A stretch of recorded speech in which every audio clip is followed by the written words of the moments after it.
The world thinks Jesus was defeated on the cross. I tell you, that was his greatest victory. He didn't resist, he disappeared. And when you disappear, who can destroy you? This is the forbidden secret of the Christ. He was not a victim. He was the ultimate rebel who found a power that makes the whole world look like a toy. If you want to be unstoppable, you must first learn the art of dying to your ego. My friends, I see you. I see your restlessness. I see your search. And I see the walls you have built around your own souls.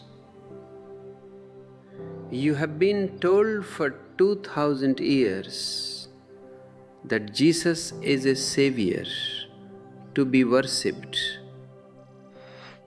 a figure to be placed on a pedestal, a God to be feared.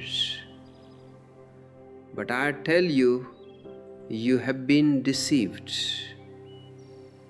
The priests, the theologians, the people who build the cathedrals, they have buried the living Jesus under a mountain of cold stone and dead scripture.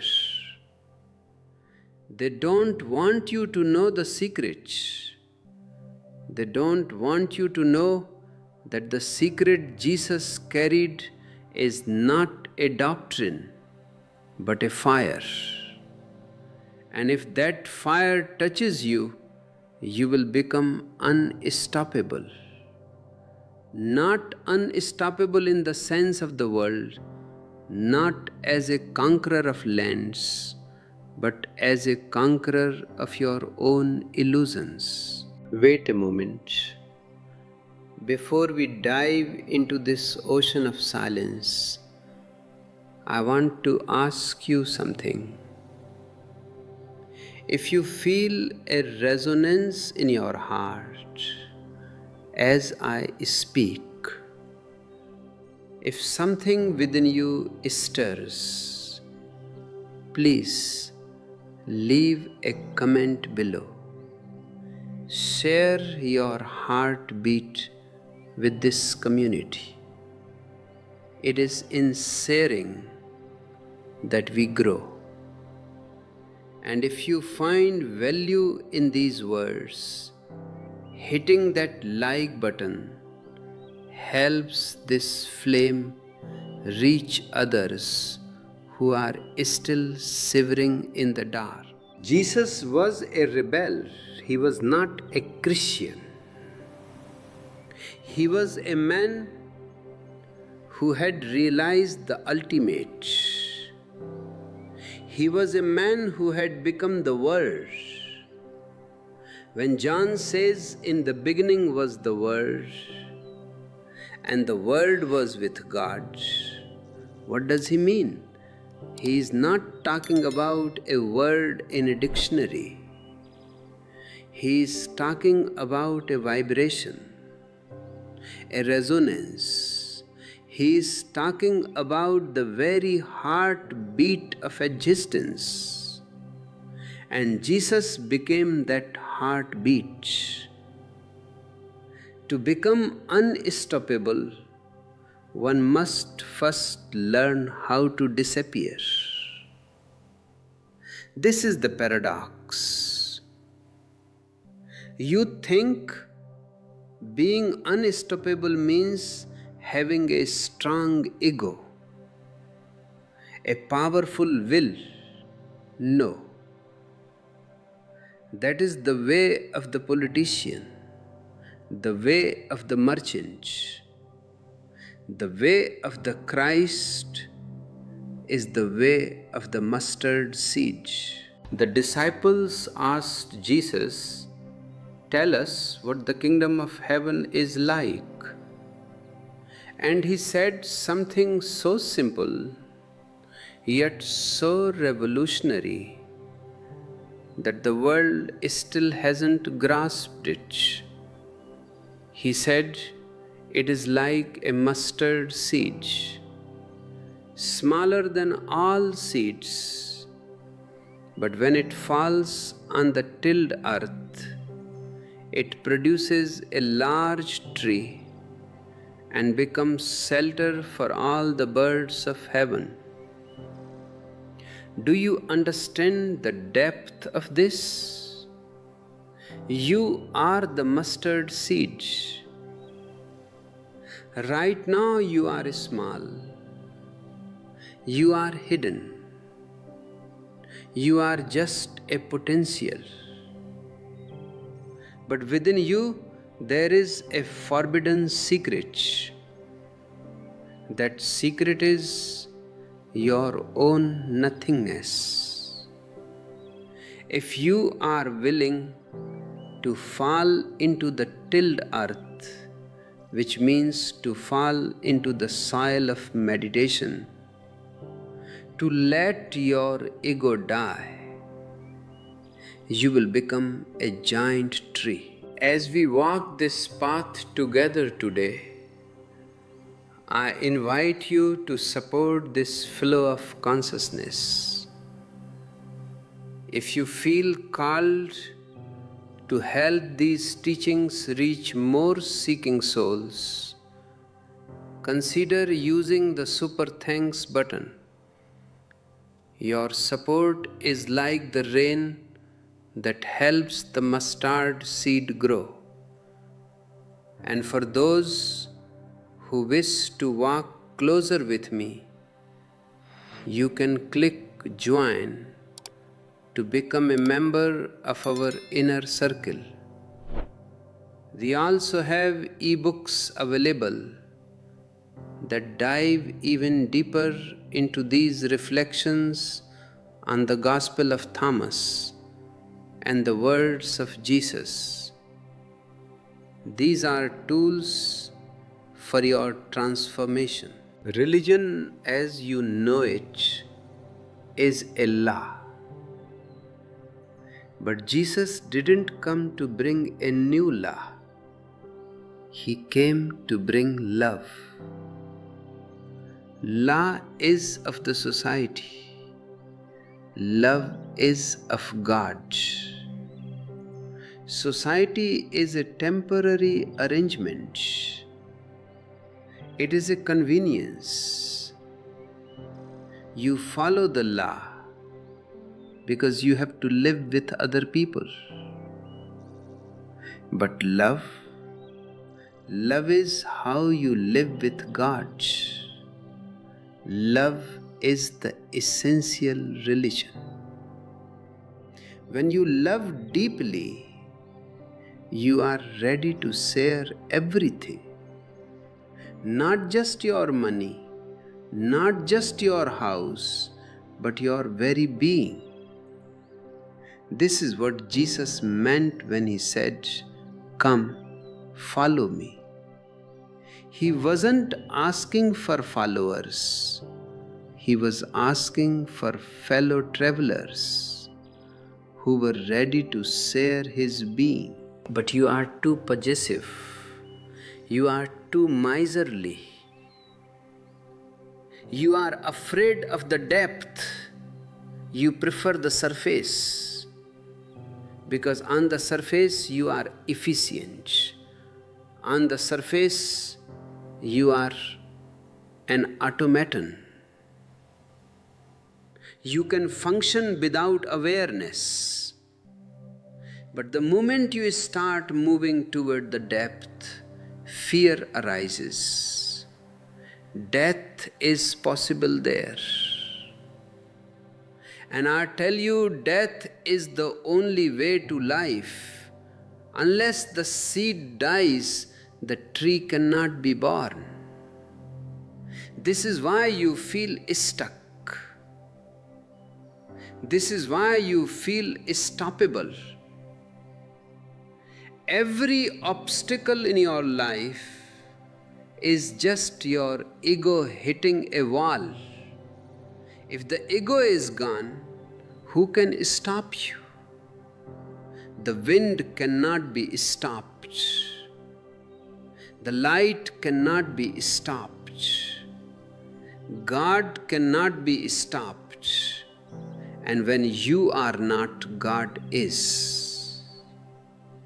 If you haven't yet subscribed to this channel, not because I want more numbers, but because I want more hearts to be present here. We are creating a Buddha hall in the digital space, a place where the word can become flesh again. Look at the disciples of John the Baptist. They came to Jesus and asked, "Why do we and the Pharisees fast often, but your disciples do not fast?" They were obsessed with the law, with the ritual, with the outward show of holiness. Jesus' answer was like a lightning bolt. He said, "Can the children of the bride chamber mourn as long as the bridegroom is with them?" He is saying that he is the celebration. While the bridegroom is here, there is no need to fast. There is no need to be miserable. The secret to being unstoppable is to live in a state of constant celebration.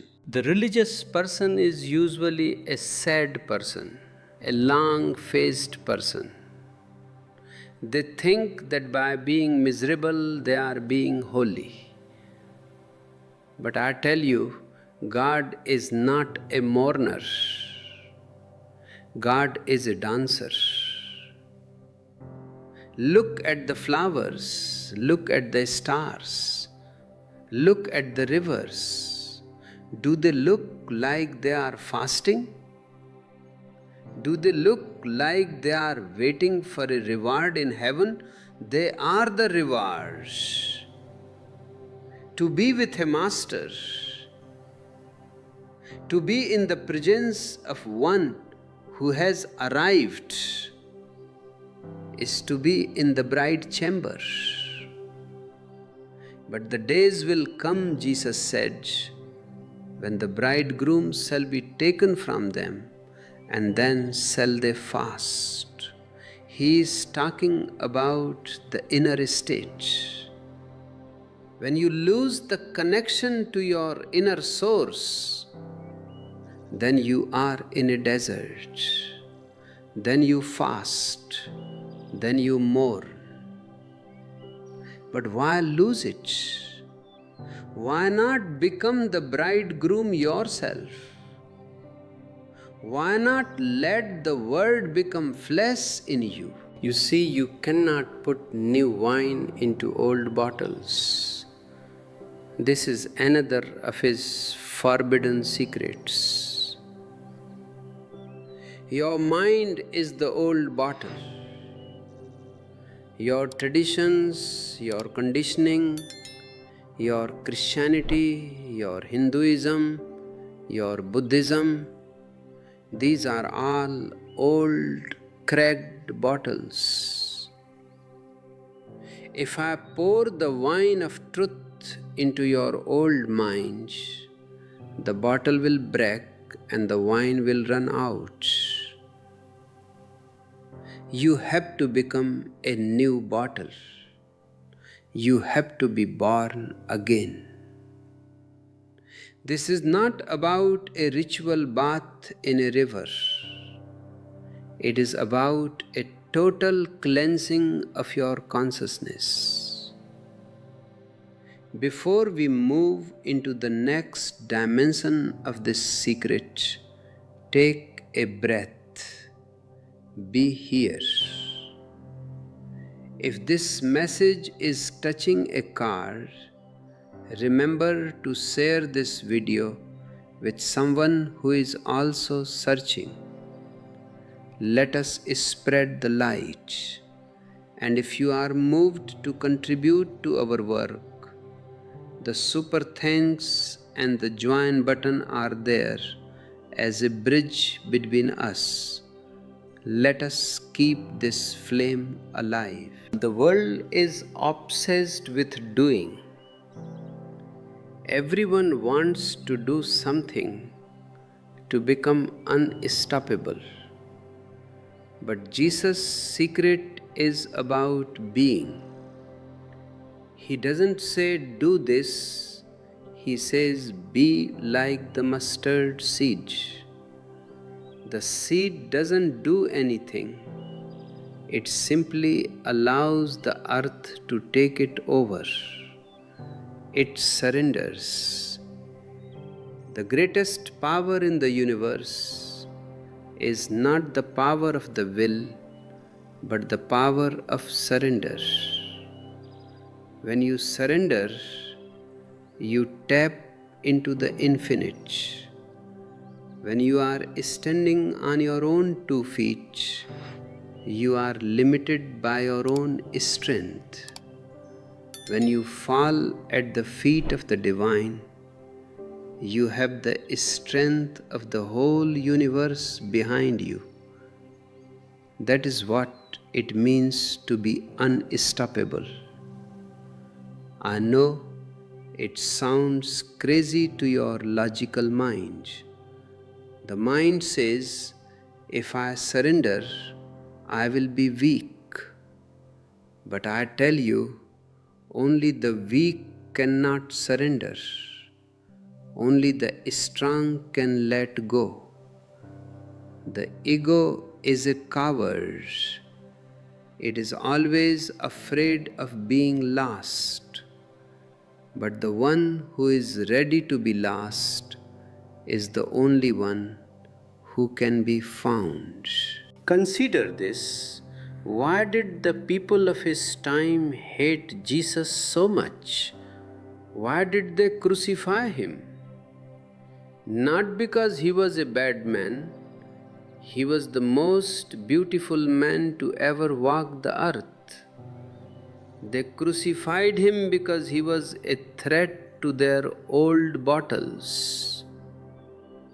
He was bringing a wine that was too intoxicating. He was telling people that they didn't need the temple, they didn't need the priests, they didn't need the scriptures.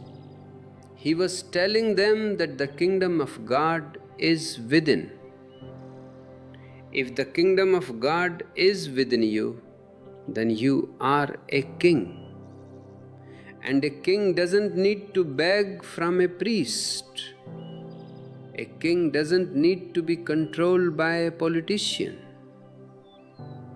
This is the danger. A man who knows his inner kingdom is truly unstoppable. You cannot bribe him, you cannot frighten him, you cannot manipulate him. He is free.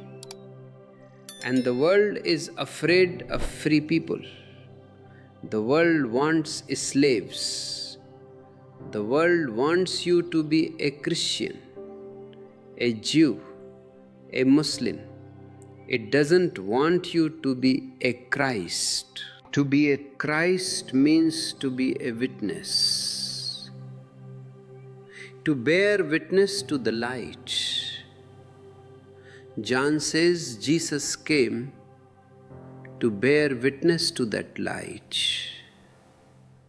And he also says that the light shines in the darkness, and the darkness comprehended it not. Why does the darkness not comprehend the light? Because they speak different languages. Darkness is the absence of light. It has no positive existence. Your problems, your fears, your stoppability, they are like the darkness. they don't really exist. They are only there because you haven't turned on the light. When the light of awareness is turned on, where is the fear? Where is the anxiety? They simply evaporate. This is the forbidden secret. Your problems are not real. They are shadows created by your ego. Before we continue deeper into the mystery of the mustard seed, I want to remind you that your engagement helps this message thrive. Comment, like, and if you can, support us through the join button or super thanks. It is through your generosity that we continue to provide these reflections. Check out our ebooks as well for a deeper meditative experience. Now, let us look at the nature of the seed again. The seed is a potential, but it is also a prison. It protects the life inside, but it also prevents it from expanding. You are in a cell. Your personality, your name, your fame, your knowledge, this is the cell. It is very hard. It has to be hard to survive in the world. But if you want to grow, the cell must break. This breaking is painful. Growth is painful. Transformation is painful. But it is the pain of a new birth. Jesus says, except a man be born again, he cannot see the kingdom of God. This is the core of his message. You cannot just polish your old self. You cannot just improve your character. You cannot just become a better person. The better person is still the same person, just a bit more decorated. Jesus is not interested in decoration. He is interested in resurrection. He wants the old you to die so that the new you, the eternal you, can be born. This is why he talks about the Word made flesh. The Word is the eternal, the flesh is the temporary. When the eternal enters the temporary, a miracle happens. That miracle is Jesus. And that miracle can happen in you. You are the intersection where the horizontal line of time meets the vertical line of eternity. Most of you live only on the horizontal line. From yesterday to today, from today to tomorrow, this is the line of doing, the line of the world.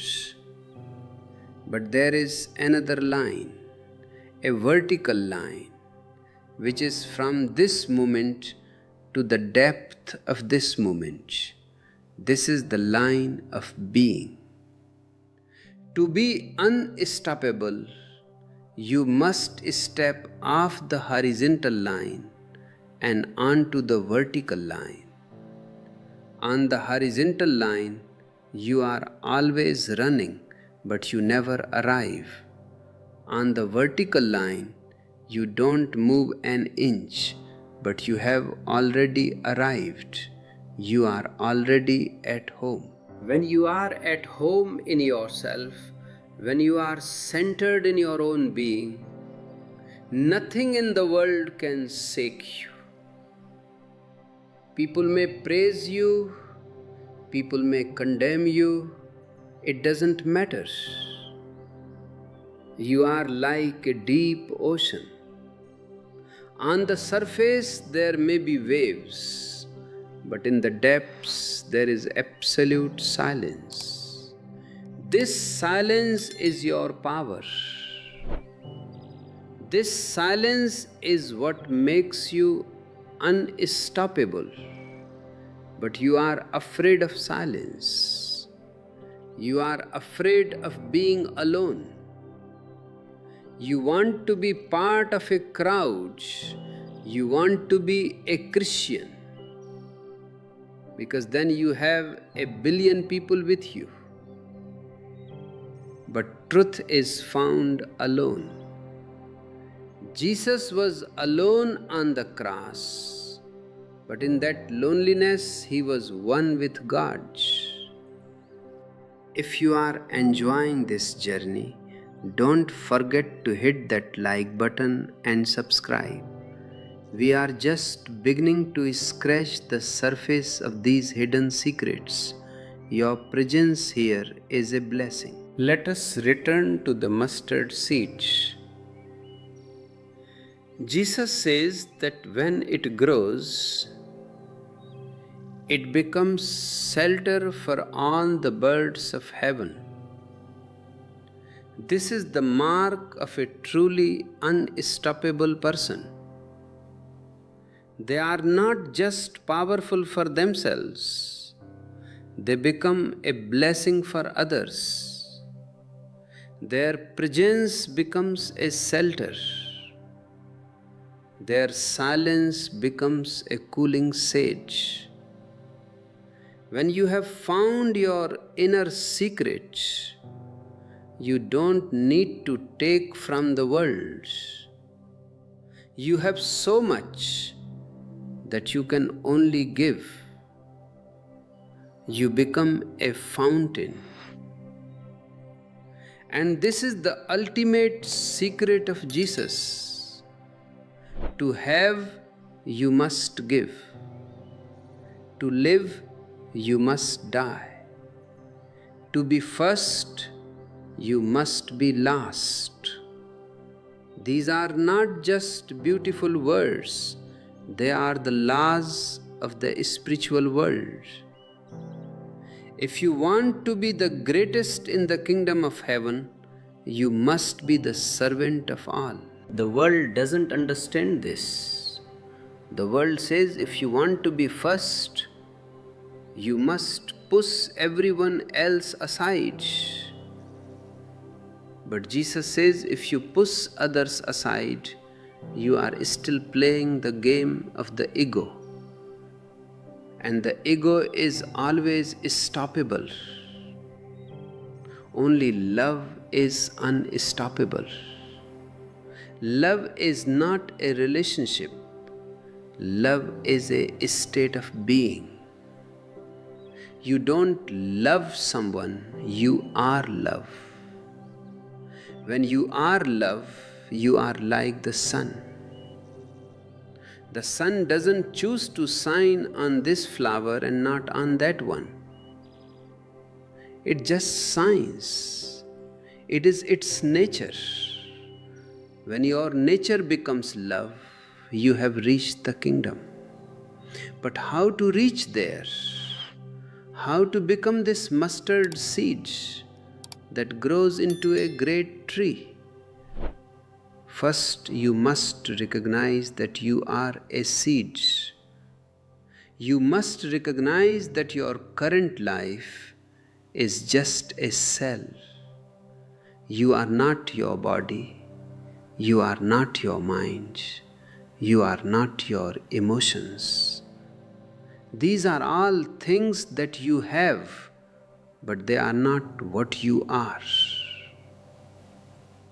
You are the witness of all these things. Second, you must be willing to be tilled. Life is the tilling. Every problem, every heartbreak, every failure, is the flow of the divine breaking your hard soil. Don't resist it. Don't complain. When life breaks you, it is only so that the seed can fall into the earth. I see so many of you fighting against life. You want things to be your way. You want to control everything, and that is why you are miserable. You are fighting against the very process that is trying to make you grow. If you want to be unstoppable, stop fighting, start flowing. Become like a river. The river doesn't fight the rocks, it simply flows around them. It doesn't fight the mountain, it finds a way, and eventually it reaches the ocean. As we conclude this first part of our journey, I want you to sit with these words. Don't just hear them with your ears. Feel them with your heart. You are a mustard seed. You have a forbidden secret within you, and that secret is ready to be revealed. Before we move to the next part, I want to express my gratitude to all of you who support this channel, to those who click join, to those who send a super thanks, and to those who read our ebooks. You are part of this awakening. You are the soil that allows this message to grow. Stay with me. The journey has just begun. The mystery of Jesus is deep, and we are going to dive to the very bottom. You see, the mind is always seeking a destination. It wants to arrive. It wants to know, when will I be unstoppable? When will I reach the kingdom? But the kingdom is not a place you go to. It is a point of view. It is a way of seeing. Jesus says the kingdom is spread upon the earth, and men do not see it. Why don't they see it? Because their eyes are filled with the dust of the past and the smoke of the future. To see the kingdom, you must have the eyes of a child, clear, innocent, and focused on the now. The secret of being unstoppable lies in this very innocence. A child is unstoppable because a child doesn't know what is impossible. A child hasn't been told by the society that he is limited. But as you grow, the society begins to tame you. They give you a name, a religion, a set of ambitions. They make you stoppable by giving you fear. They tell you, if you do this, you will go to hell. If you do that, you will be a failure. They create a psychological prison around you. Jesus is trying to break that prison. When he says, follow me, he is saying, follow your own light, which I am reflecting for you. He is not a shepherd looking for sheep. The priests want sheep because sheep can be exploited. Jesus wants you to become a lion. But to become a lion, you must first realize that you have been living as a sheep. You have been following the crowd, and the crowd is always going nowhere. Think about the word again. In the beginning was the Word. This word is not a sound that you make with your mouth. It is the silence that exists before the sound is born. If you can touch that silence within yourself, you have found the source of all power. A man who speaks from his silence is unstoppable because his words are not his own. They are the words of the existence itself. When Jesus spoke, it was not the son of Joseph the carpenter speaking. It was the vast emptiness of the universe finding a voice. This is why the authorities were so afraid of him. You can control a man who has a philosophy, but you cannot control a man who has a direct experience of the truth. Truth is dangerous to the establishment. Truth is a fire that burns away all lies, and the world is made of lies. Your social status, your ego, your pride, these are all lies. When the forbidden secret of Jesus enters your heart, these lies begin to fall away like dry leaves from a tree. The mustard seed is the smallest of all seeds. This is the most beautiful part of the parable. Why the smallest?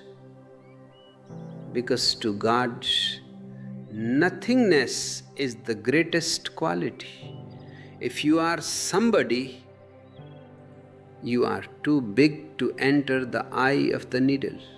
If you are somebody, you are full of yourself, and there is no room for the divine. But when you are the smallest, when you are a nobody, then you are empty. And in that emptiness, the whole of existence can pour itself into you. Being unstoppable means being a hollow bamboo. The wind blows through the hollow bamboo and it becomes a flute, it becomes music. But if the bamboo is filled with its own ego, with its own stuff, then the wind cannot pass through. It remains just a stick. Most of you are living like sticks. You are hard, you are rigid, and you are filled with your own importance. That is why you are so easily stopped. A small criticism, a small failure, a small loss, and you are shattered. But look at the man who is empty.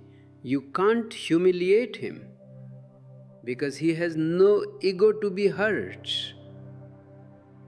You can't defeat him because he has no ambition to be first. You can't stop him because he is not going anywhere. He is already here. This is the ultimate freedom. This is the secret that Jesus was whispering to those who had ears to hear. But who has ears to hear? Only those who are tired of the noise of the mind. Your mind is a constant chatter. It is a marketplace. Even when you are sitting in silence, your mind is talking. It is planning, it is regretting, it is judging. To hear the words, the mind must become absolutely still. Not forced stillness, not the stillness of a stone, but the stillness of a flower. A flower is still, yet it is alive. It is pulsing with life. Jesus says, "He who has ears, let him hear." He is not talking about your physical ears. He is talking about a certain quality of listening.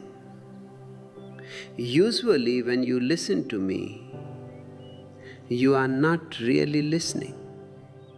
You are comparing what I say with what you already know. You are saying, yes, this matches the Bible, or no, this is different from what my priest said. This is not listening, this is judging. Listening means you put aside everything you know. You become a new bottle. You become a new garment. The new wine of Jesus cannot be held by your old knowledge. If you try to fit Jesus into your theology, you will miss him. He was a man who transcended all theology. He was a man of aha moments. His parables are not puzzles to be solved. They are glimpses to be felt.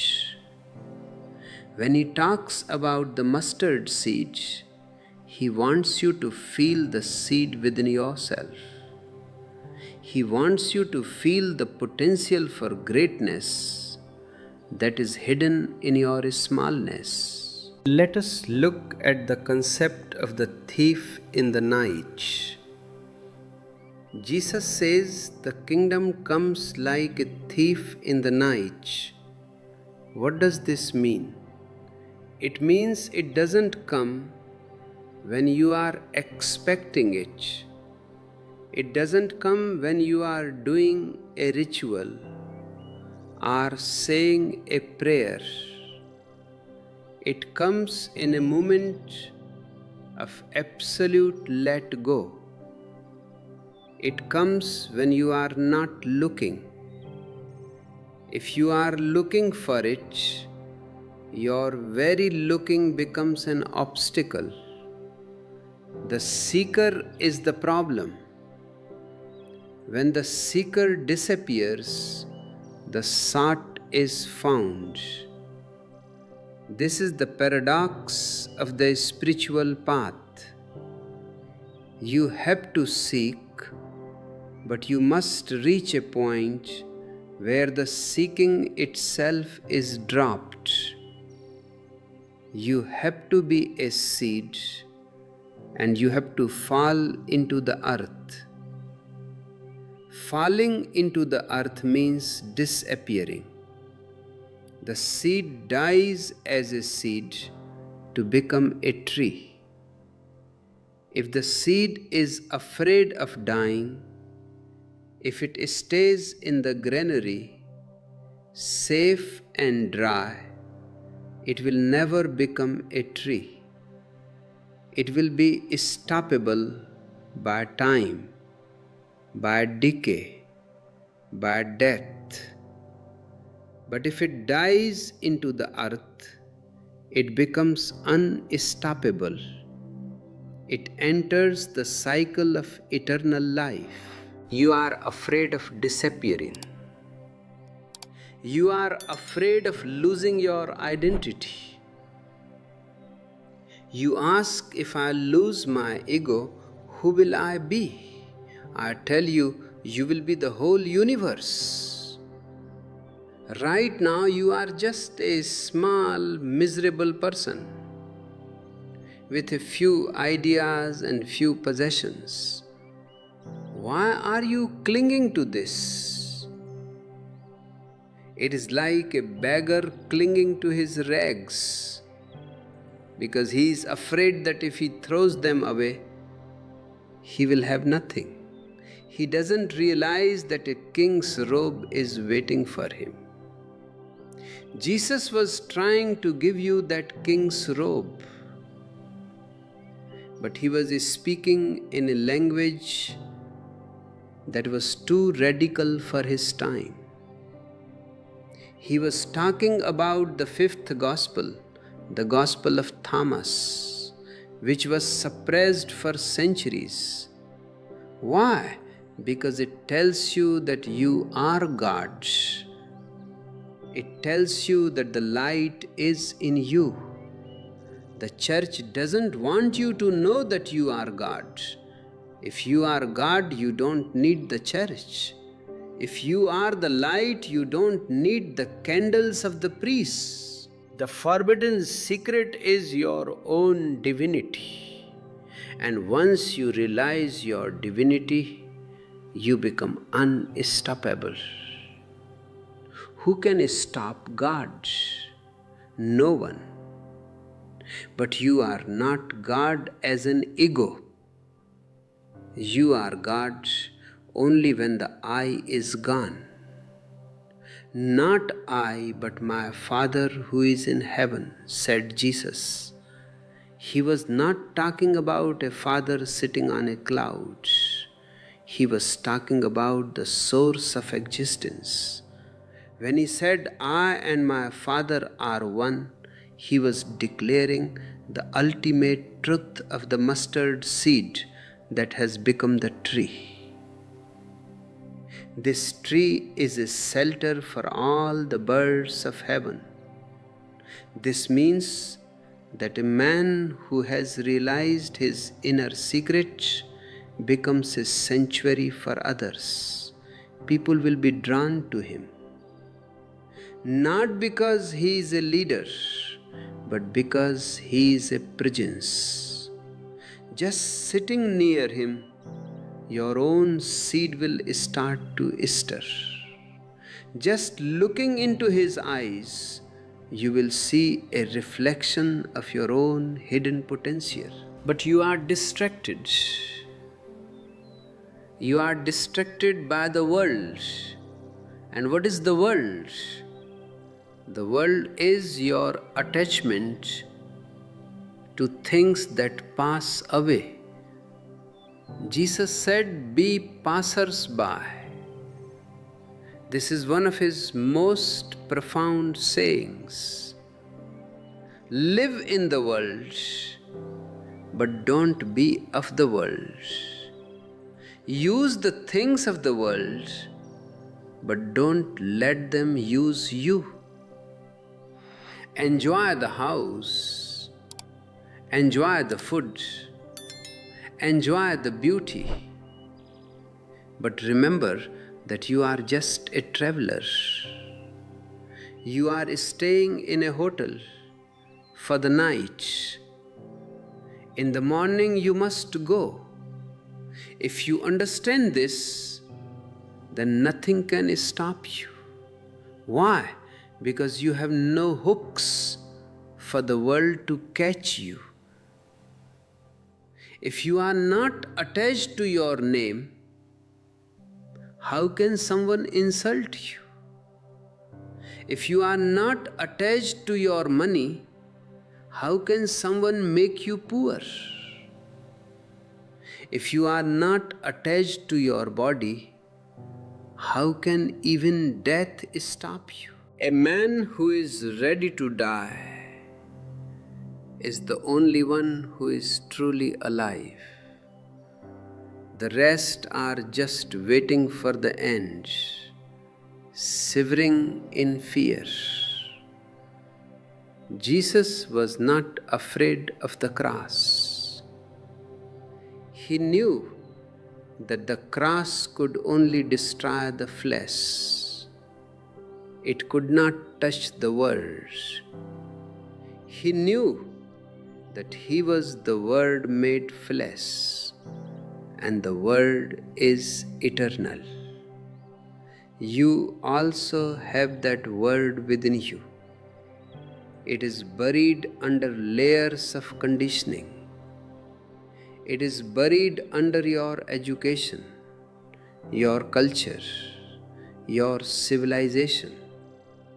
All these things are just old clothes on a new body. You need to strip yourself of these old clothes. You need to become psychologically naked. This is what it means to become as a little child. A child has no mask. A child is what he is. If he is angry, he is angry. If he is happy, he is happy. He is authentic. To be unstoppable is to be authentic. When you are authentic, you are in harmony with the existence. And when you are in harmony with the existence, the whole power of existence flows through you. It is like a sail on a boat. If the sail is aligned with the wind, the boat moves effortlessly. But if the sail is against the wind, the boat is stopped.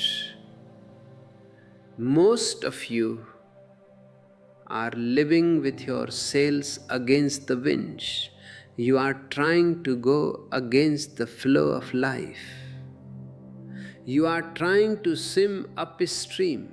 Stop swimming. Let the river take you. This is the secret of the mustard seed that falls on tilled earth. The tilled earth is a heart that has been prepared by love, by silence, by awareness. In such a heart, the seed doesn't have to do anything. The growth happens by itself. It is a happening, not a doing. The religious mind thinks in terms of doing. I must pray, I must fast, I must go to the temple.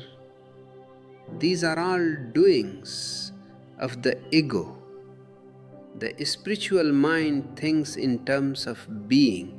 I must be aware, I must be silent, I must be loving. And even in these, there is no I. There is only awareness, there is only silence, there is only love. When Jesus says, "Blessed are the poor in spirit, for theirs is the kingdom of heaven," what does he mean by poor in spirit? He means those who are empty of the self. He doesn't mean those who have no money. He means those who have no ego. A man can be a beggar and have a huge ego. A man can be a king and be poor in spirit. To be poor in spirit is to know that I am nothing. And this nothingness is the door. It is the straight gate that Jesus talks about. Enter ye in at the straight gate. Because straight is the gate, and narrow is the way which leadeth unto life, and few there be that find it. Why is the gate so narrow? because two people cannot pass through it at once. Only one can pass. And if you are carrying your ego with you, you are two. You and your ego. You are too wide to pass through the narrow gate of truth. You must leave the ego behind. You must become one. And once you pass through that gate, you are in the open sky. Then you are unstoppable. Then you are the tree that covers the whole earth. Then you are the light that shines in the darkness. People ask me, Osho, why is Jesus so misunderstood? He is misunderstood because he is interpreted by the old bottles, the theologians. They have turned his fire into smoke. They have turned his life into dogma. They talk about his miracles, walking on water, turning water into wine. These are not the real miracles. The real miracle is that a man could live so totally in the present that he became one with God.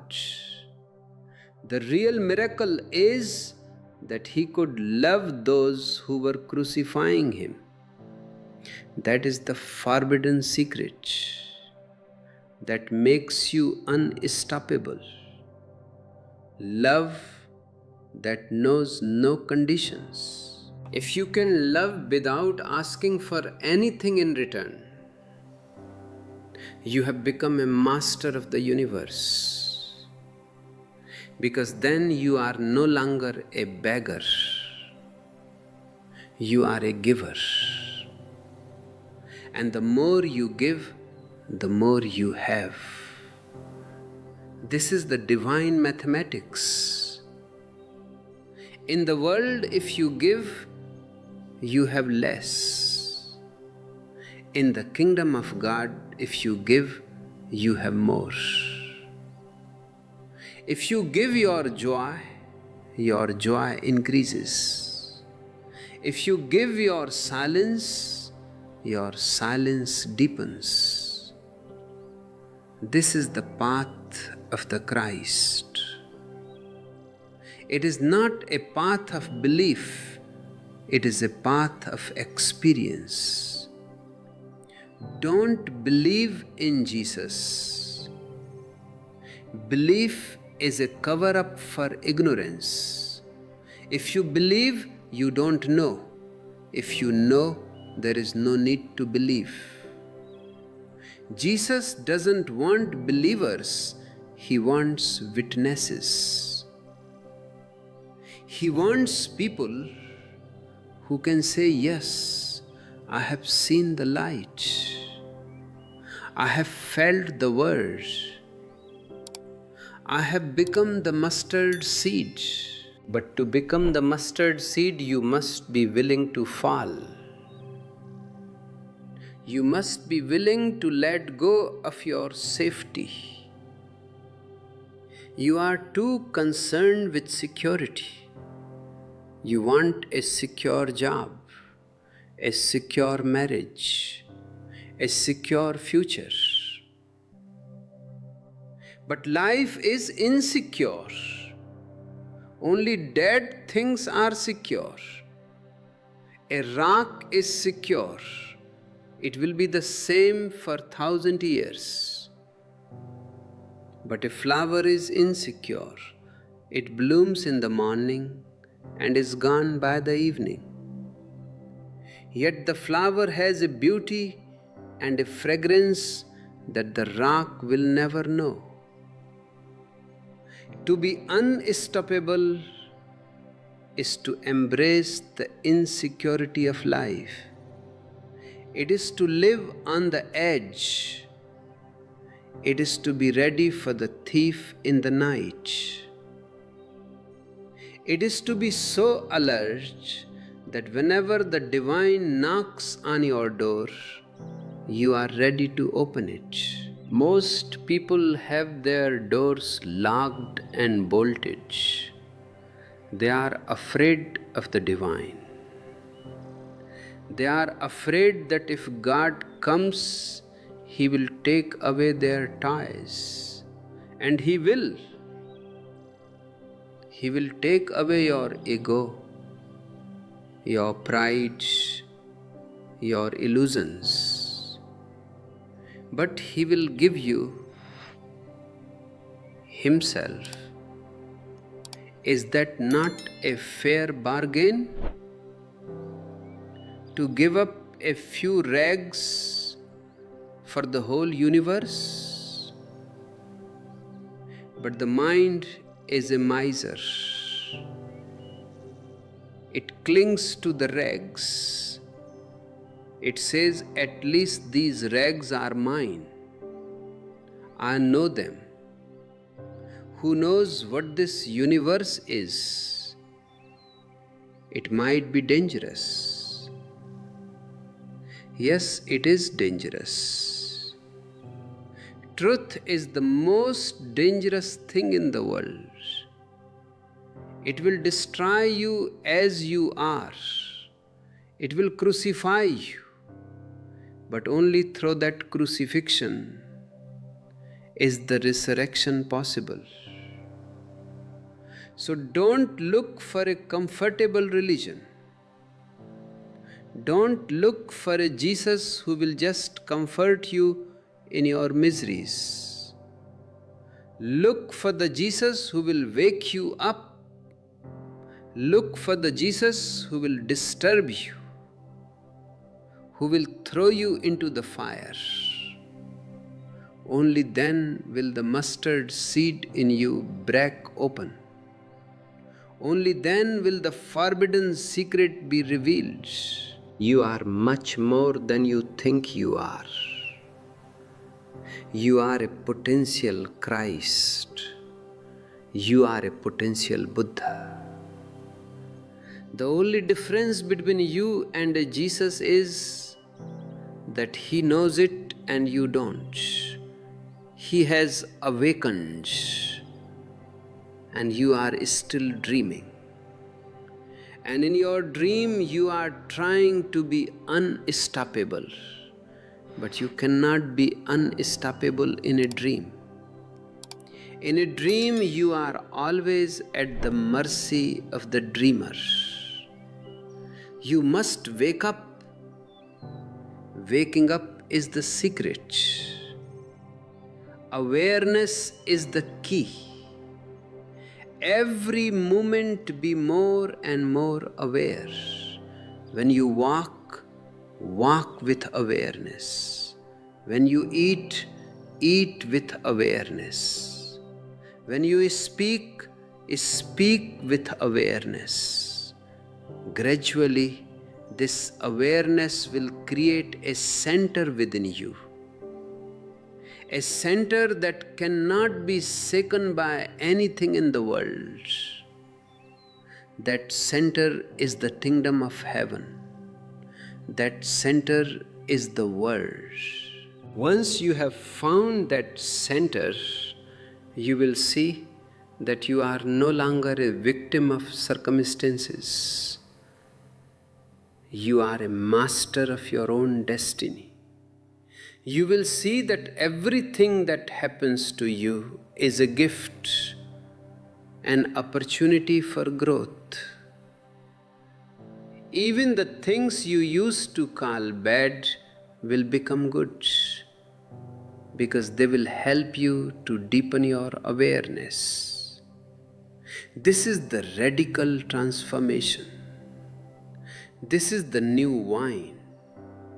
And I am here to pour this wine into you. But are you ready to be a new bottle? Are you ready to drop your old prejudices, your old ideas, your old self? If you are ready, then the journey begins. It is a journey without maps.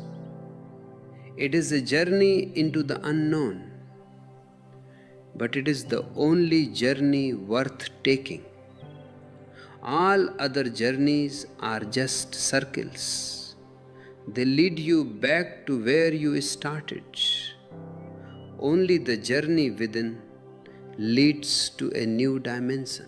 In that dimension, there is no time. There is only eternity. There is no death. There is only life. And there is no you. There is only that. Tattvam asi. Thou art that. This is the ultimate secret. This is what Jesus meant when he said, "The kingdom of God is within you." He was not saying it is inside your body. He was saying it is your very interiority. It is your subjectivity. It is the one who is looking through your eyes right now. The one who is listening to these words right now. Who is that? Don't answer with a name. Don't answer with a thought. Just look. Just feel the presence. That presence is the mustard seed. That presence is the unstoppable force of the universe. And the more you focus on that presence, the more it grows. It becomes a fire that consumes everything that is false. It becomes a light that illuminates everything that is hidden. It becomes a love that embraces everything that exists. This is the Jesus I want you to know. Not the Christ of the church, but the Jesus of the soul. The rebel, the lover, the witness. The man who lived so totally that he became life itself. As we move deeper into these reflections, let the words settle in you. Don't try to memorize them. Just let them sink into your heart. Let them be like rain on a dry field. If the soil is ready, the seeds will sprout, and soon you will see the first green shoots of your own transformation. You will notice that you are becoming more silent. You will notice that you are becoming more joyful. You will notice that you are no longer so easily disturbed by the world. These are the signs that the seed has broken. These are the signs that you are becoming unstoppable. But remember, this is not a destination, it is a continuous process. You have to be born again every day, every moment. You have to die to the past every moment so that you can be fresh for the present. The old bottle is always trying to reform. The ego is very subtle. It can even become a spiritual ego. It can say, "Look at me, I am becoming enlightened." This is the same old ego in a new mask. Be alert to the tricks of the mind. The mind will try to turn these secrets into a new doctrine. It will try to make a new ism out of them. But truth cannot be organized. truth cannot be made into an ism. Truth is a wild bird. It cannot be kept in a cage of words. If you want to keep it, you must become the open sky. So become the sky. Expand your consciousness. Don't be limited by anything. You are the infinite. You are the eternal. You are the Word. And as you live from this realization, you will find that you don't need to try to be unstoppable. You just are. Everything you do will have a certain quality of grace, a certain quality of power. You will walk with a different step. You will speak with a different tone. You will be a blessing to everyone you meet. This is the forbidden secret. This is the message of the mustard seed. This is the miracle of Jesus.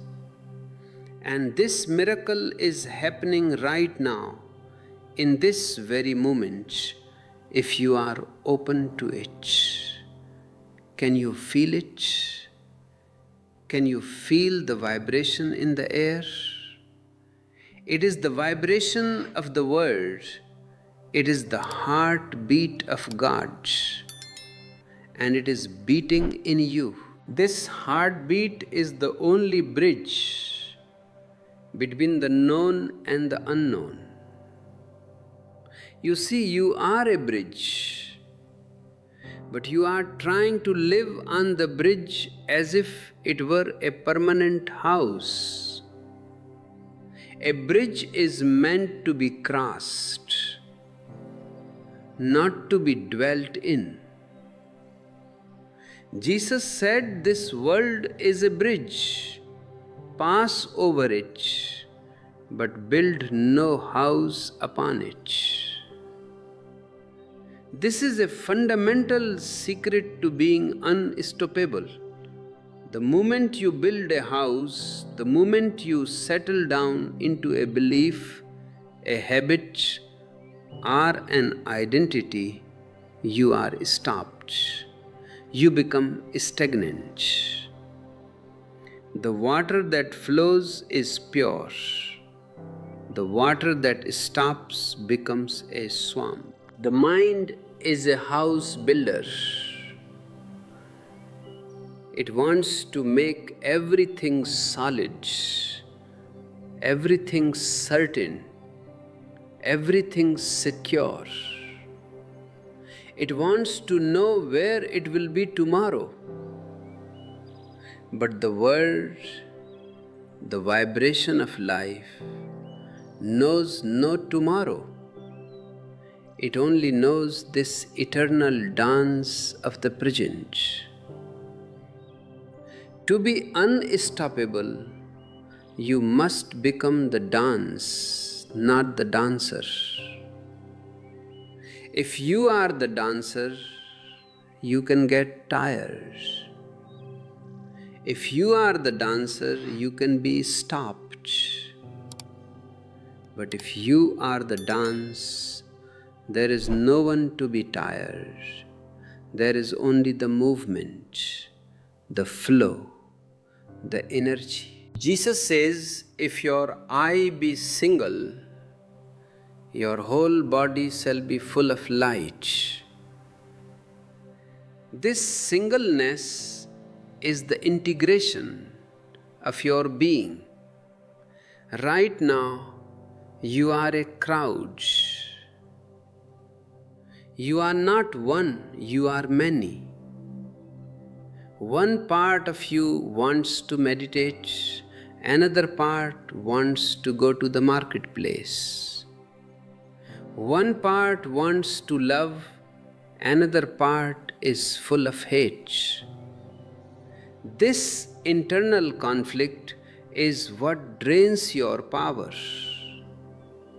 You are like a car with the driver pushing the gas and the brake at the same time. You make a lot of noise, you create a lot of smoke, but you don't go anywhere.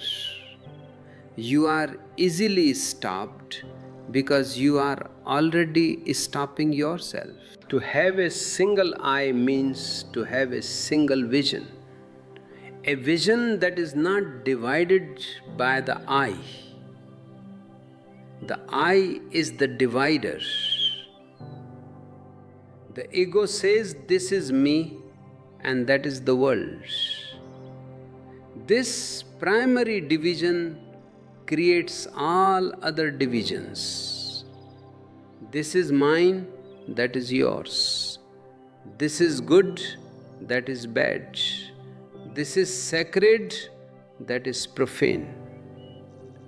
But for a man of light, for a Christ, everything is sacred. There is nothing but the divine. When you see the divine in everything, in the friend, in the enemy, in the rock, in the star, your eye becomes single. And when your eye is single, your whole body, your whole being is filled with light. And what is this light? This light is awareness. This light is the forbidden secret that the world wants to hide from you. They want you to remain in the dark because in the dark you can be led. In the dark you need a priest to show you the way. In the dark you need a politician to give you security. But a man of light is his own path. He is his own security. He doesn't need to follow anyone because he has found the source of all leadership within himself. This is why Jesus was so dangerous. He was giving eyes to the blind. He was not just healing physical blindness, he was healing spiritual blindness. He was telling people, you don't need to go to the temple to find God. You are the temple. The Spirit of God dwells in you. This was the ultimate blasphemy to the high priests. If people believe they are the temple of God, the stone temples become useless. The whole business of religion collapses. But you have been conditioned to think that you are a sinner, that you are unworthy, that you are less than. This conditioning is the chain that stops you. How can a man who believes he is a sinner ever be unstoppable? He is always carrying a heavy load of guilt. He is always looking over his shoulder, waiting for punishment. Jesus came to take away that guilt, not by dying for your sins in the way the theologians explain it, but by showing you that sin is nothing but a misunderstanding. Sin is just missing the mark, and the mark is your own inner divinity. To be unstoppable is to stop missing the mark. It is to hit the bull's eye of your own being. And that bull's eye is the now. The mind can only live in the past or the future. The mind is a traveler in time. But you are the host of eternity. You are the space in which time happens. When you realize that you are the space and not the content, you become unstoppable. Content can be changed. Content can be destroyed. Content can be stopped. But space, you cannot stop space. You cannot cut space with a sword. You cannot burn space with fire. You cannot drown space in water. This is what Jesus meant when he said, "Destroy this temple, and in 3 days I will raise it up." He wasn't talking about the stones of Jerusalem. He was talking about the temple of his body. He knew that even if they killed his body, they couldn't touch his space. They couldn't touch the world. You see, the new wine he talks about is the wine of this realization. It is the intoxication of knowing that you are eternal. Once you have tasted this wine, the world looks completely different. You no longer chase after shadows. You no longer fear the end. You become a passerby. You watch the drama of life. You participate in it. You play your role with total intensity. But deep down you know it is a play. You are the witness. Being a witness is the ultimate secret of the mustard seed.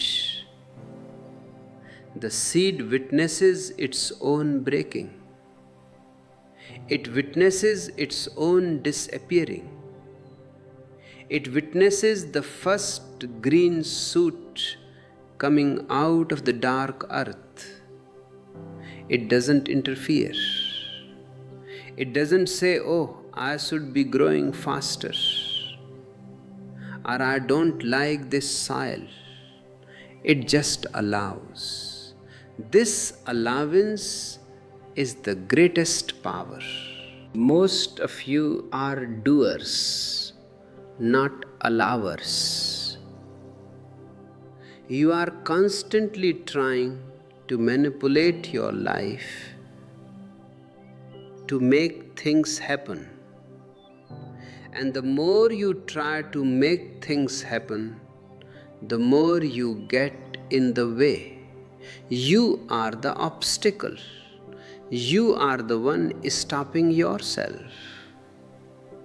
If you can just step out of the way, the divine will flow through you.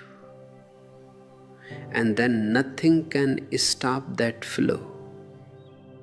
The river doesn't try to reach the ocean. It just flows, and the ocean is reached. The religious authorities of Jesus' time were obsessed with the law, the old garments, the old bottles. The law is a set of rules for those who are asleep. When you are asleep, you need rules. You need to be told, "Don't steal, don't kill, don't lie." But when you are awake, when you are a man of light, you don't need rules. You have love. And love is the highest law. If you love, you cannot steal. If you love, you cannot kill. If you love, you cannot lie. Love makes the law redundant. Jesus was bringing love into a world of law. He was bringing life into a world of dead rituals. And life is always new wine. It is always bubbling, always fermenting, always expanding. You cannot trap it in a formula. This is why organized religion always ends up killing the very thing it tries to preserve. They take the living words of a master and turn them into a cold, hard creed. They take the word and turn it into the book. But the word is never in the book. The word is in the silence between the words. If you want to be unstoppable, you must learn the art of listening to that silence. You must learn to be unorganized. I don't mean chaotic, I mean organic. An organism is not organized from the outside, it grows from within. A machine is organized, a flower is organic. A machine can be stopped by turning a switch or removing a part, but a flower, even if you crush a flower, its fragrance spreads. Even if you kill a Christ, his spirit permeates the whole of existence. This is the forbidden secret. You are an organic part of the whole. You are not a cog in a machine. You are a leaf on the tree of life. And the same sap that flows through the roots flows through you. When you realize this connection, you have the power of the roots, the power of the trunk, the power of the whole tree behind you. Then you are not just a small, lonely seed. You are the forest. But to realize this, you must be willing to let the old garment be torn. The old garment is your personality, the mask that you wear for others. It is the Christian mask, the respectable mask, the good person mask. These masks are heavy, they are made of lead, they weigh you down.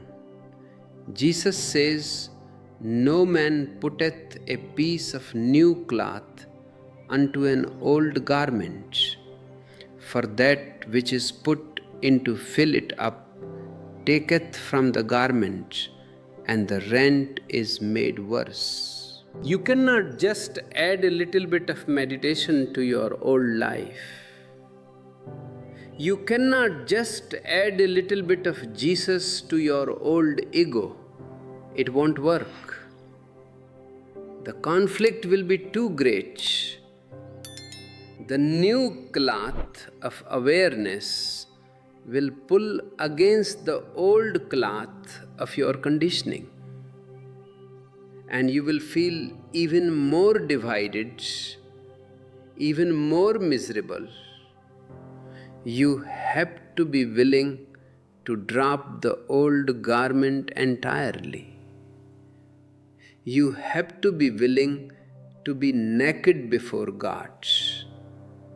This nakedness is what I call innocence. It is the state of a child. A child has no past, so he has no old garment. He is fresh.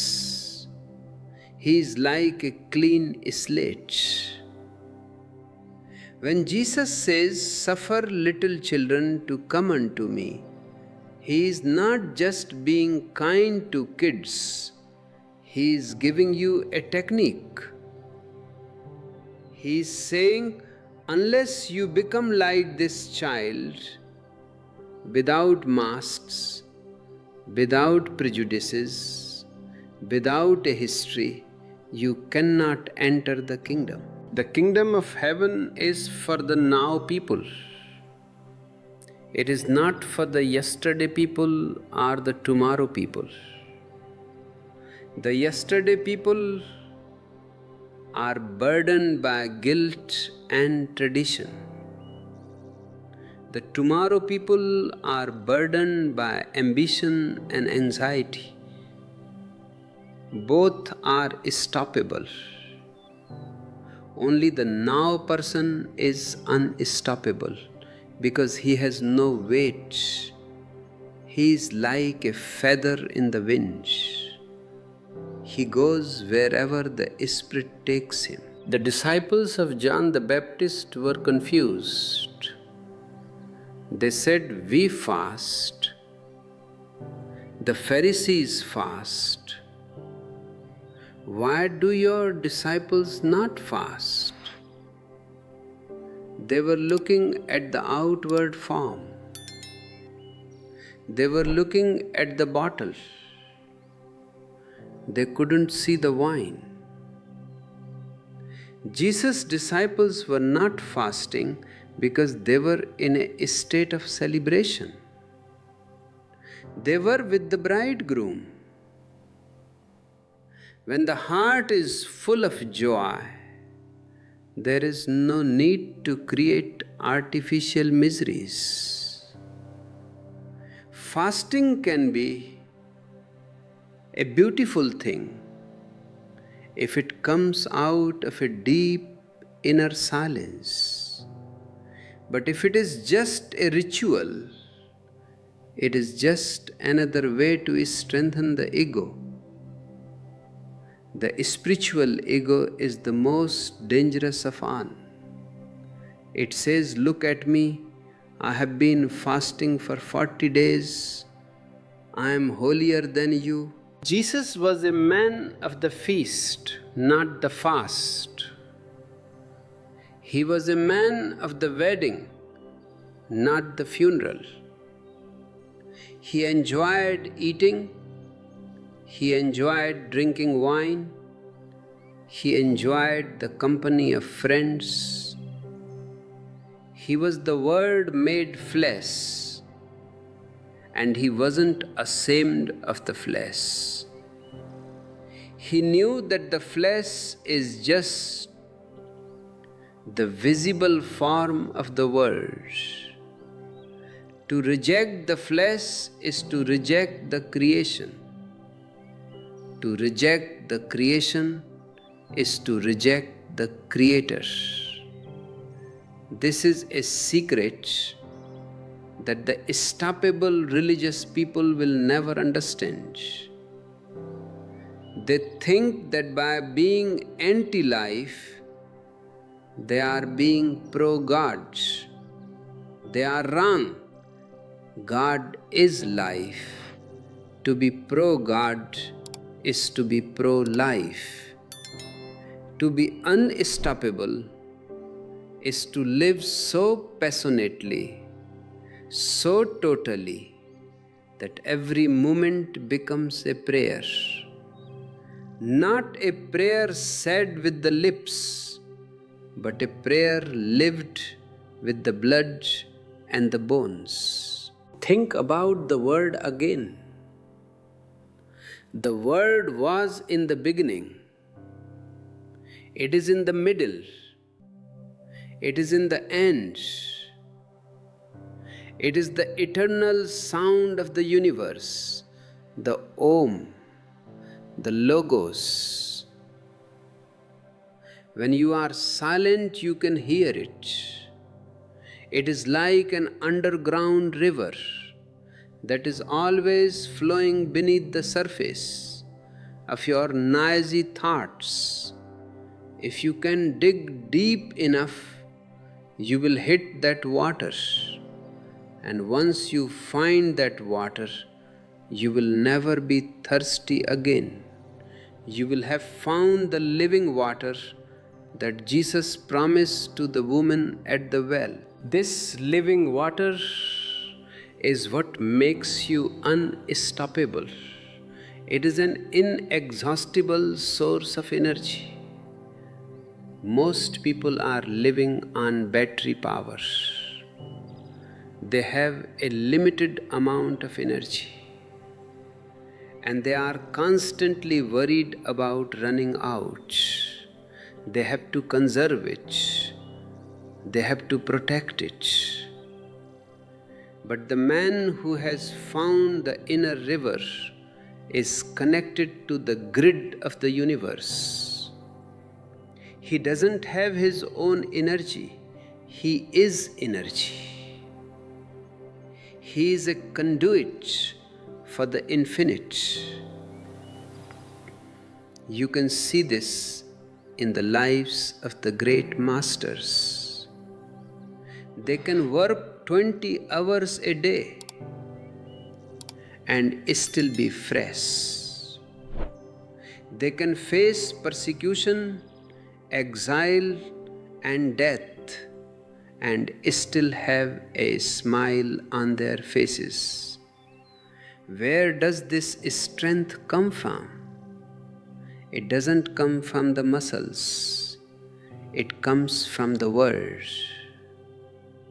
It comes from being in harmony with the whole. But the world is afraid of this harmony.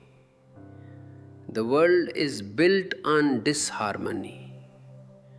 It is built on competition, on us versus them.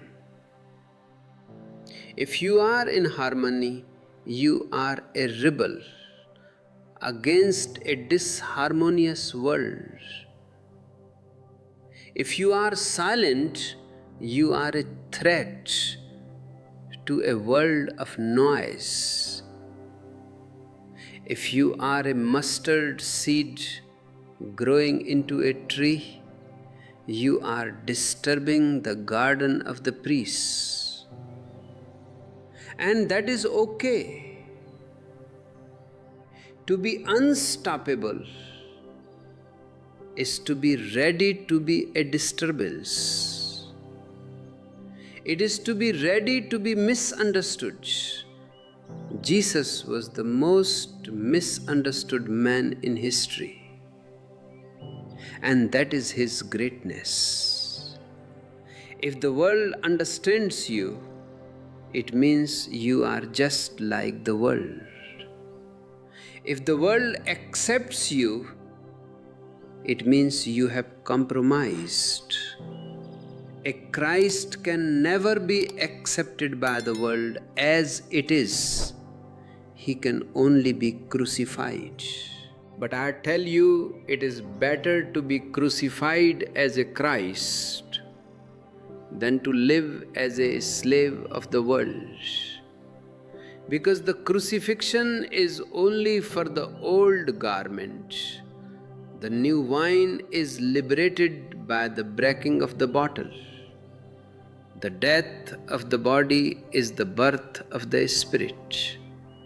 So do not be afraid of being stoppable by the world. The world can only stop your activities. It cannot stop your being. They could put Jesus on the cross, but they couldn't stop the light from shining in his eyes. They could nail his hands, but they couldn't nail his love.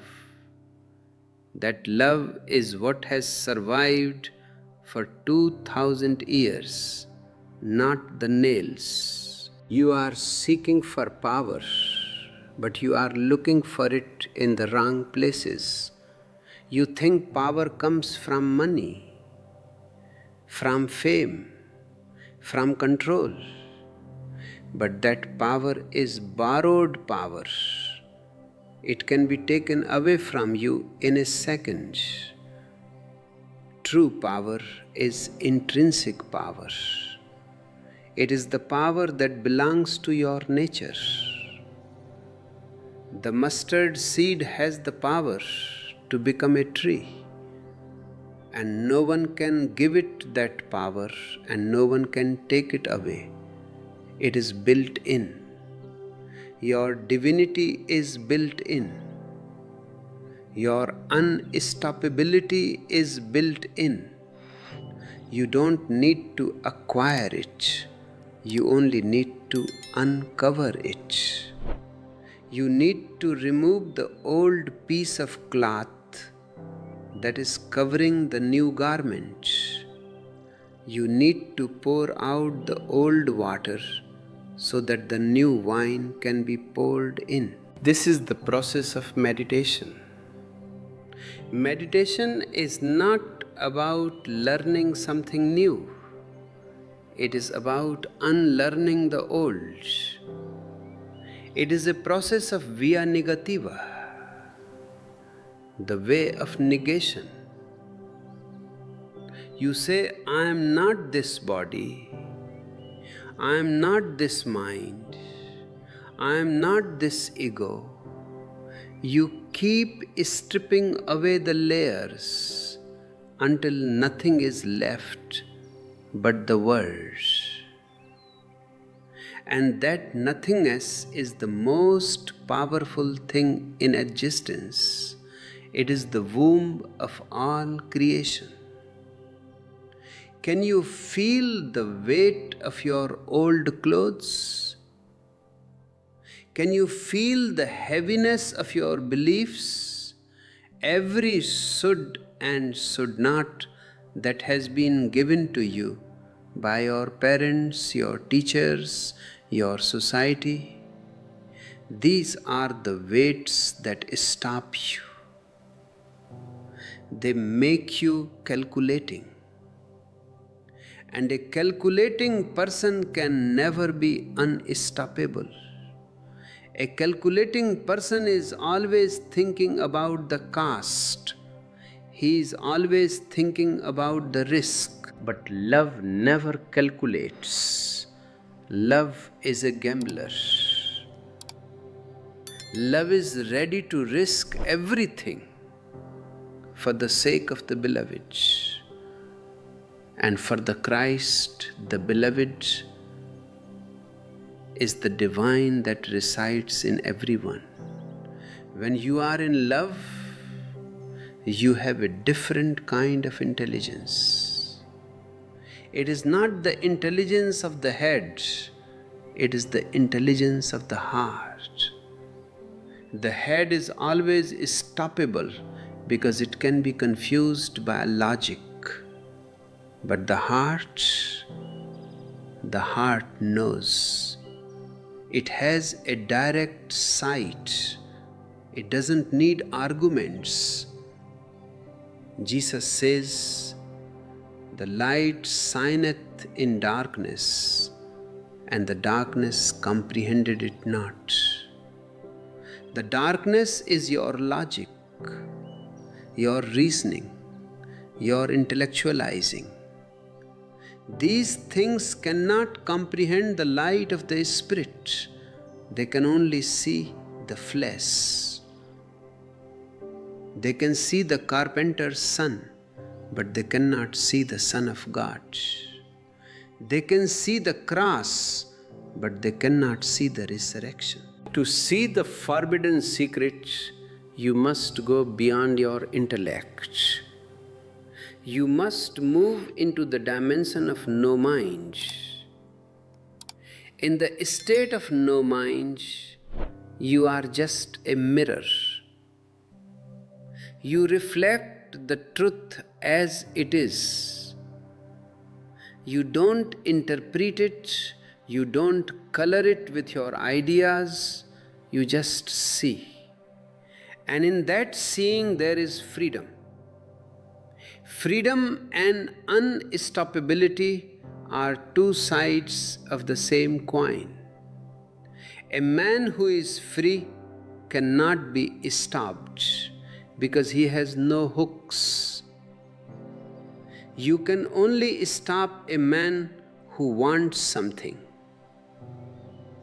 If I want your respect, you can stop me by disrespecting me. If I want your money, you can stop me by not giving it.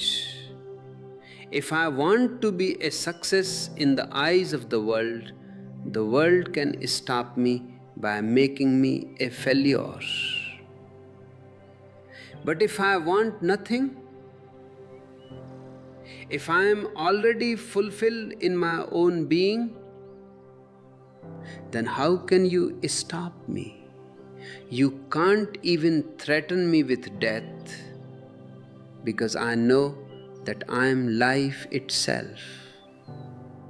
You can't threaten me with loneliness, because I have found the whole within my aloneness. This is the state of the mustard seed that has become the tree. It stands tall, its branches reaching for the stars, providing shelter to all.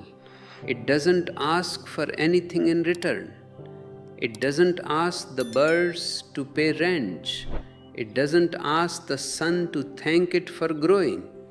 It is just there in its total isness.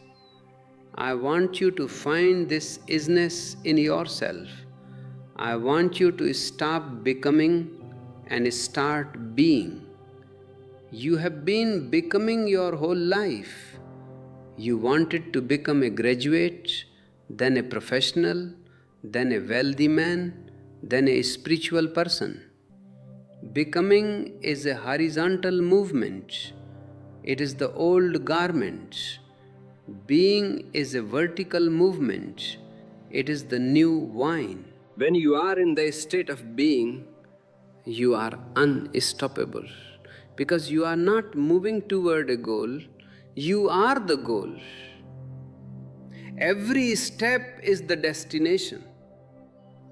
Every breath is a fulfillment.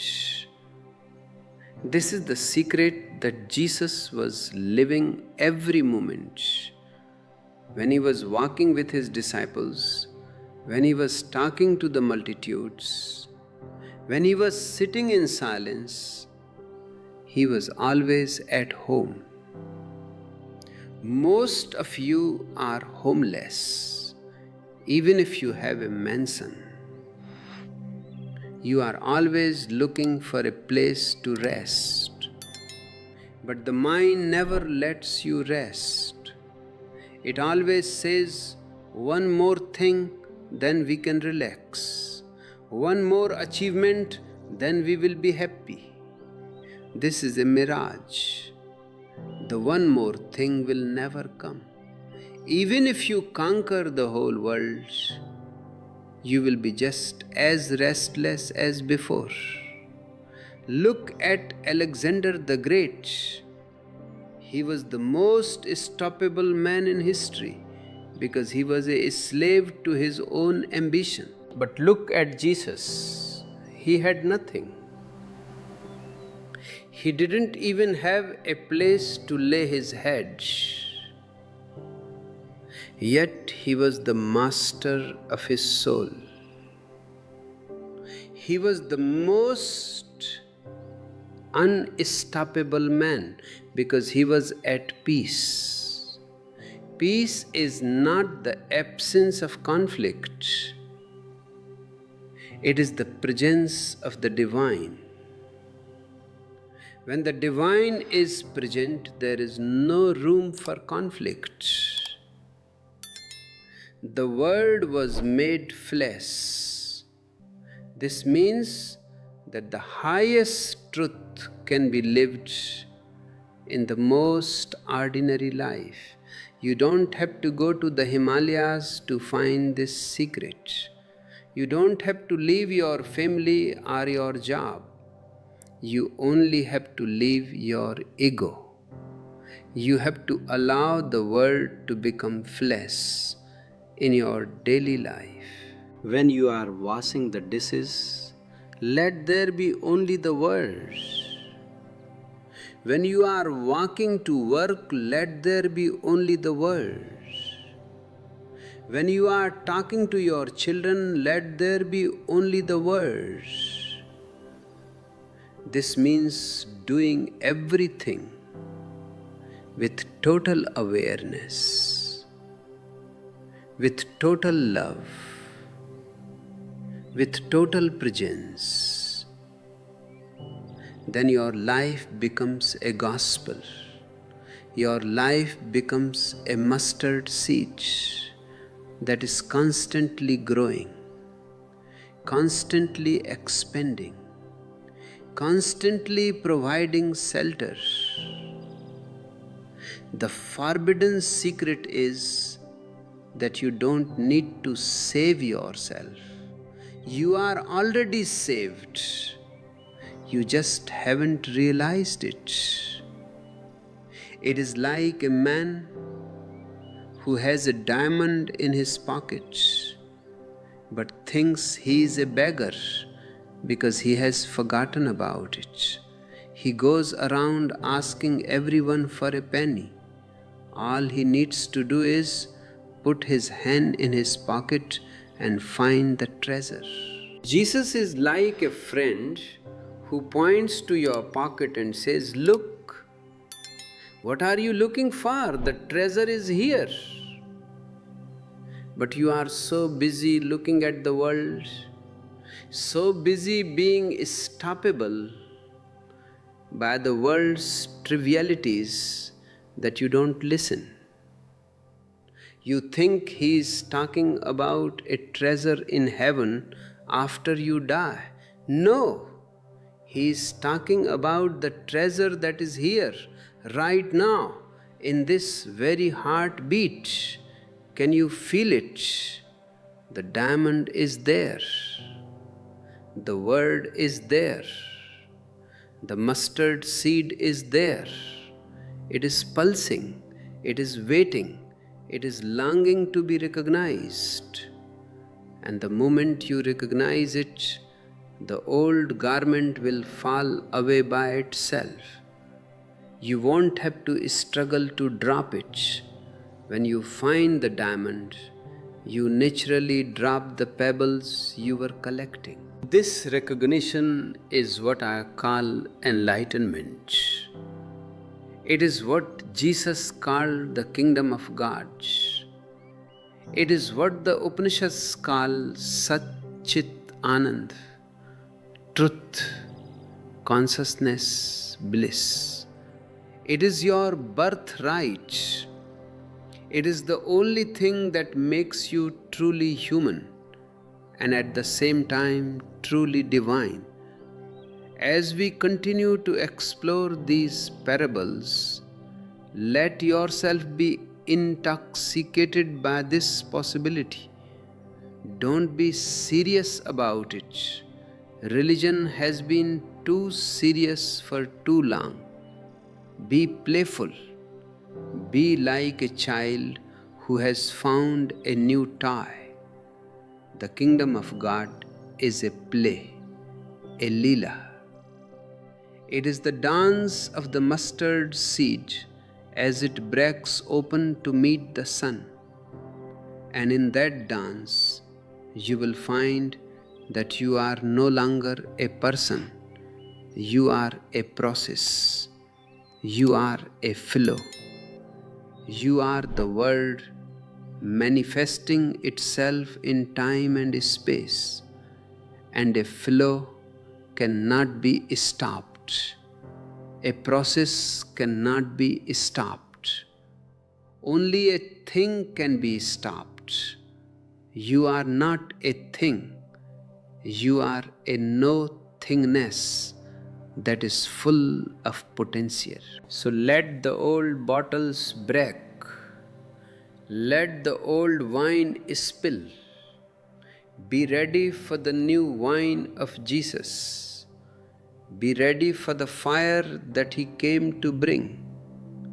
Because only through that fire will the pure gold of your being be revealed. This pure gold is not something you acquire. It is what remains when the dross is gone. You see, the mind is always asking how. How can I be unstoppable? How can I find this mustard seed? The how is the trap. The how is the search for a method, a technique, a road map. But a road map is for a territory that has already been explored. The territory of the soul is always new, always virgin. No one has ever been there before you, and no one will ever be there after you. It is your private sky. To be unstoppable is to trust your own isness more than any how-to manual.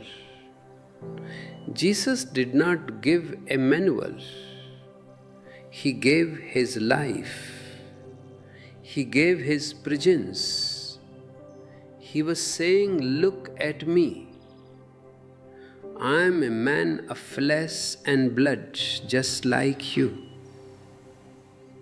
But I have found the fire. And because I have found it, you can find it too." But the world is full of experts. The world is full of people who want to tell you how to live, how to breathe, how to pray.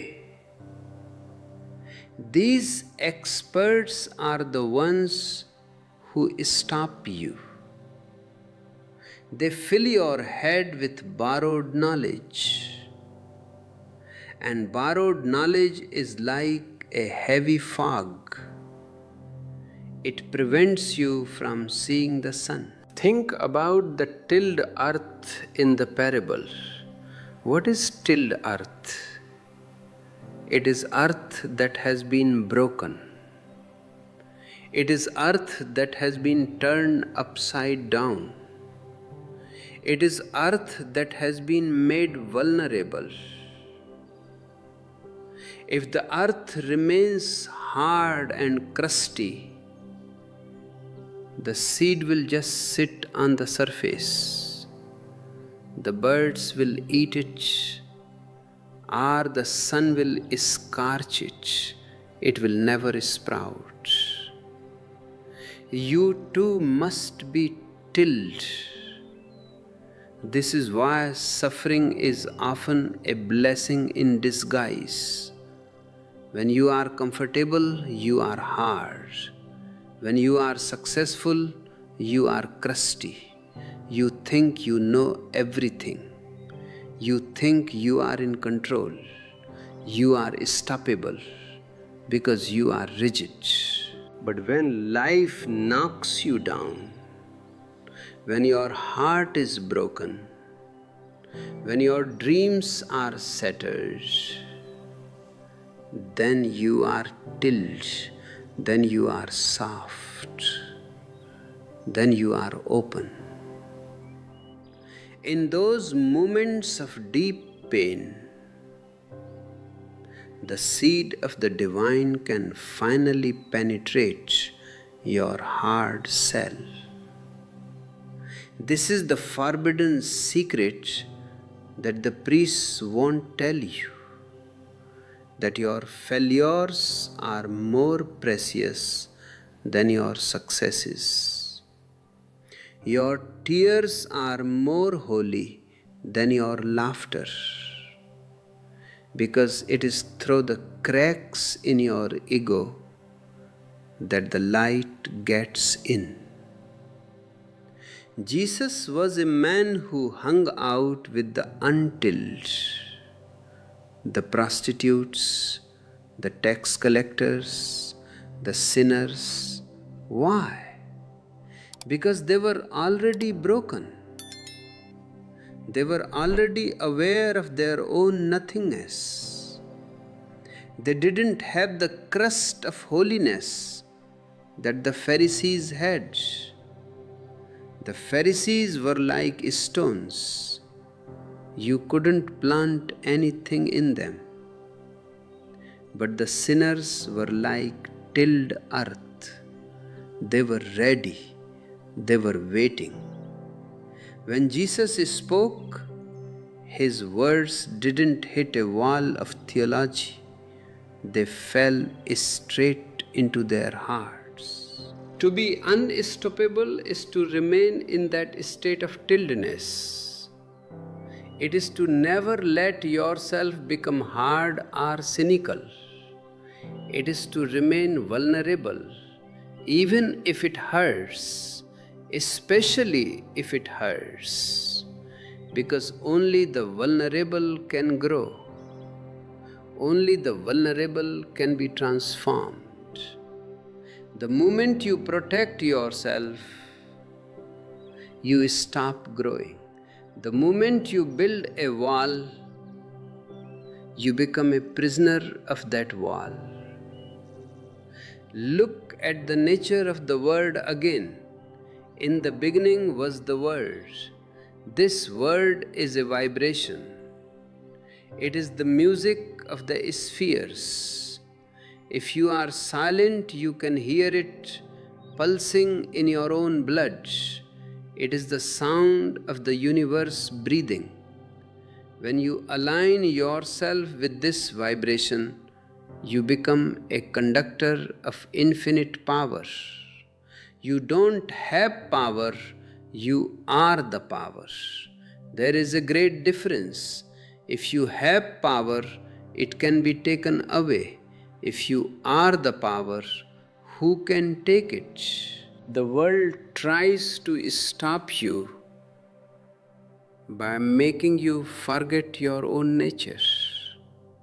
It gives you a personality. And what is personality? The word comes from persona, which means a mask. The society gives you a mask to wear so that you can play your part in the collective drama. You are a doctor, a father, a citizen, a Christian. These are all masks. They are useful for the marketplace, but they are not you. The tragedy is that you have forgotten who is behind the mask. You have become the mask. Jesus was trying to unmask you. He was saying you are the light of the world. He wasn't saying he was the only light. He was saying you are. But you are hiding your light under a bushel. And what is that bushel? It is your ego. It is your fear of what others will think. It is your attachment to your reputation. To be unstoppable, you must be ready to lose your reputation. You must be ready to be called a fool, a madman, a rebel. Actually, the word rebel is the most beautiful word for a seeker. A rebel is not a revolutionary. A revolutionary wants to change the outside. He wants to change the government, the laws, the social structure. But a rebel wants to change the inside. He wants to change himself. And he knows that if he changes himself, the world will change for him. A rebel is unstoppable because he doesn't depend on the majority. He stands alone. And in that aloneness, he finds the all. This is the secret of the mustard seed. The seed is alone when it falls into the earth. It doesn't ask the other seeds for permission.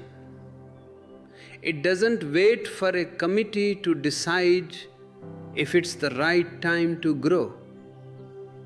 It just goes. It disappears into the darkness of the earth. This disappearing is the key.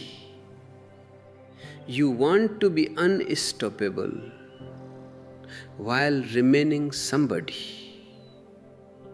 That is impossible. As long as you are somebody, you are limited. You are a specific shape, a specific size, a specific identity. You can be measured, and anything that can be measured can be stopped. But when you are nobody, you are measureless. When you are the emptiness, who can catch you? You are like the air.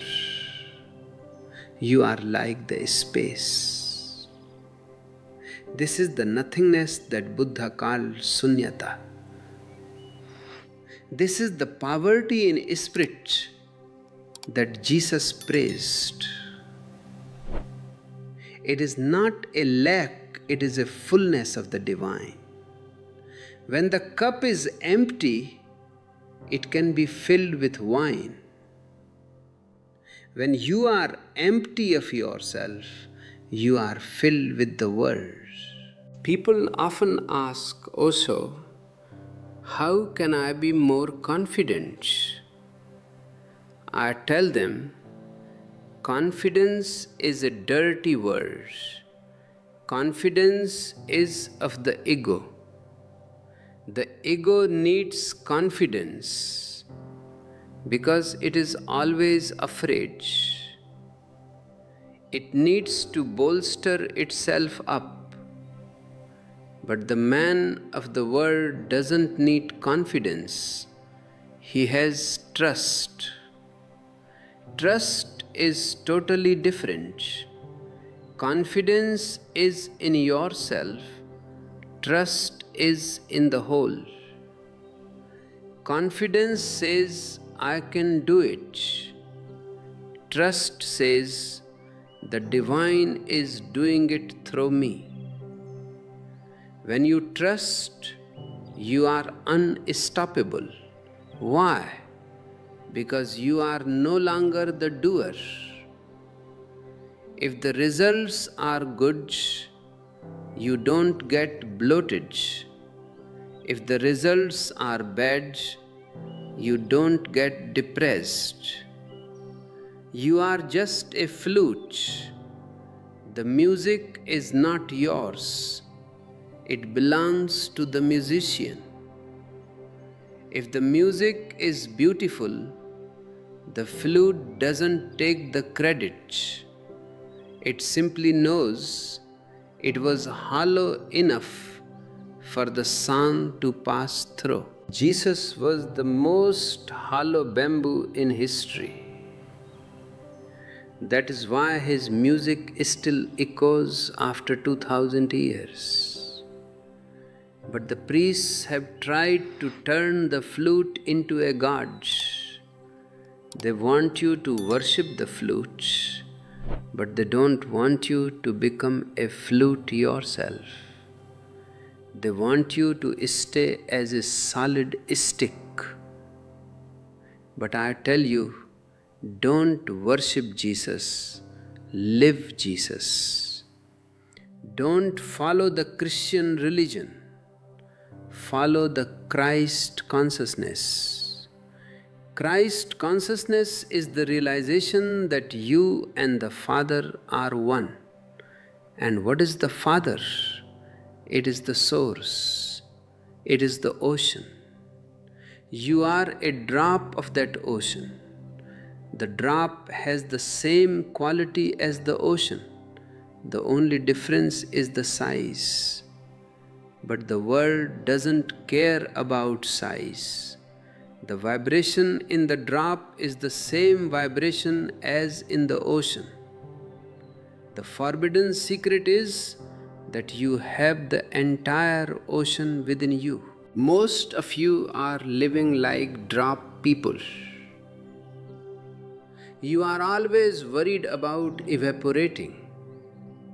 You are always worried about being lost. You are always protecting your little boundaries. But the moment you realize you are the ocean, all fear vanishes. Then you are unstoppable. Then you can flow into any shape, any form, and yet remain yourself. Consider the metaphor of the thief in the night. Why a thief? Because a thief doesn't announce his coming. He doesn't send a letter. He comes when you are asleep. The kingdom of God is like that. It comes when your guard is down. Your guard is your intellect. Your guard is your ego. When you are so tired of your own games that you just drop everything and fall into a deep silence, the thief enters. The divine steals your heart. And once your heart is stolen by the divine, you can never be the same again. You are possessed by the Spirit. This is what it means to be a son of God. It is a state of being where your will is aligned with the universal will. Thy will be done, said Jesus. This is not a statement of weakness. It is a statement of the ultimate power. When your will is thy will, you have the power of the whole behind you. But you are still trying to fight for your own little will. You want things to happen according to your plans. You want the universe to follow your schedule. And that is why you are stopped at every turn. The universe doesn't care about your plans. The universe has its own rhythm. To be unstoppable, you must find that rhythm. You must learn to dance to the music of the stars. This rhythm is what Jesus called the way. It is not a path of morality. It is a path of harmony. Morality is a human invention. It changes from country to country, from age to age. What is good in one place is bad in another. But harmony is universal. Harmony is the same for the saint and the sinner. When you are in harmony, you feel a deep peace. When you are in disharmony, you feel tension and anxiety. Listen to your anxiety. It is a signal. It is the universe telling you that you are out of tune. It is telling you that you are trying to be a solid seed instead of falling into the tilled earth. It is telling you that you are trying to put new wine into an old bottle. Don't try to fix the anxiety. Change the bottle. Drop the old garment. You see, the old garment is the past. Your memories, your grievances, your achievements, these are all dead weights. You carry them like a backpack. And the further you go, the heavier it gets. To be unstoppable, you must be unburdened. You must live in the present so totally that there is no room for the past to linger. When Jesus said, "Let the dead bury their dead," he was being very literal. Most of you are dead. You are living in your memories. You are living in things that have already passed. You are ghosts haunting your own lives. And a ghost cannot be unstoppable. A ghost is just a shadow. To be unstoppable, you must be alive. You must be fresh. You must be new every single moment. This is the beauty of the word. The word is always being spoken now. It is not something that happened 2000 years ago.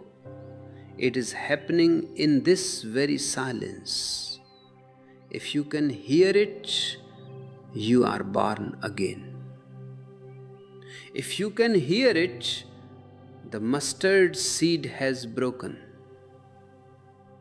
But the mind is a collector of old things. It likes antiques.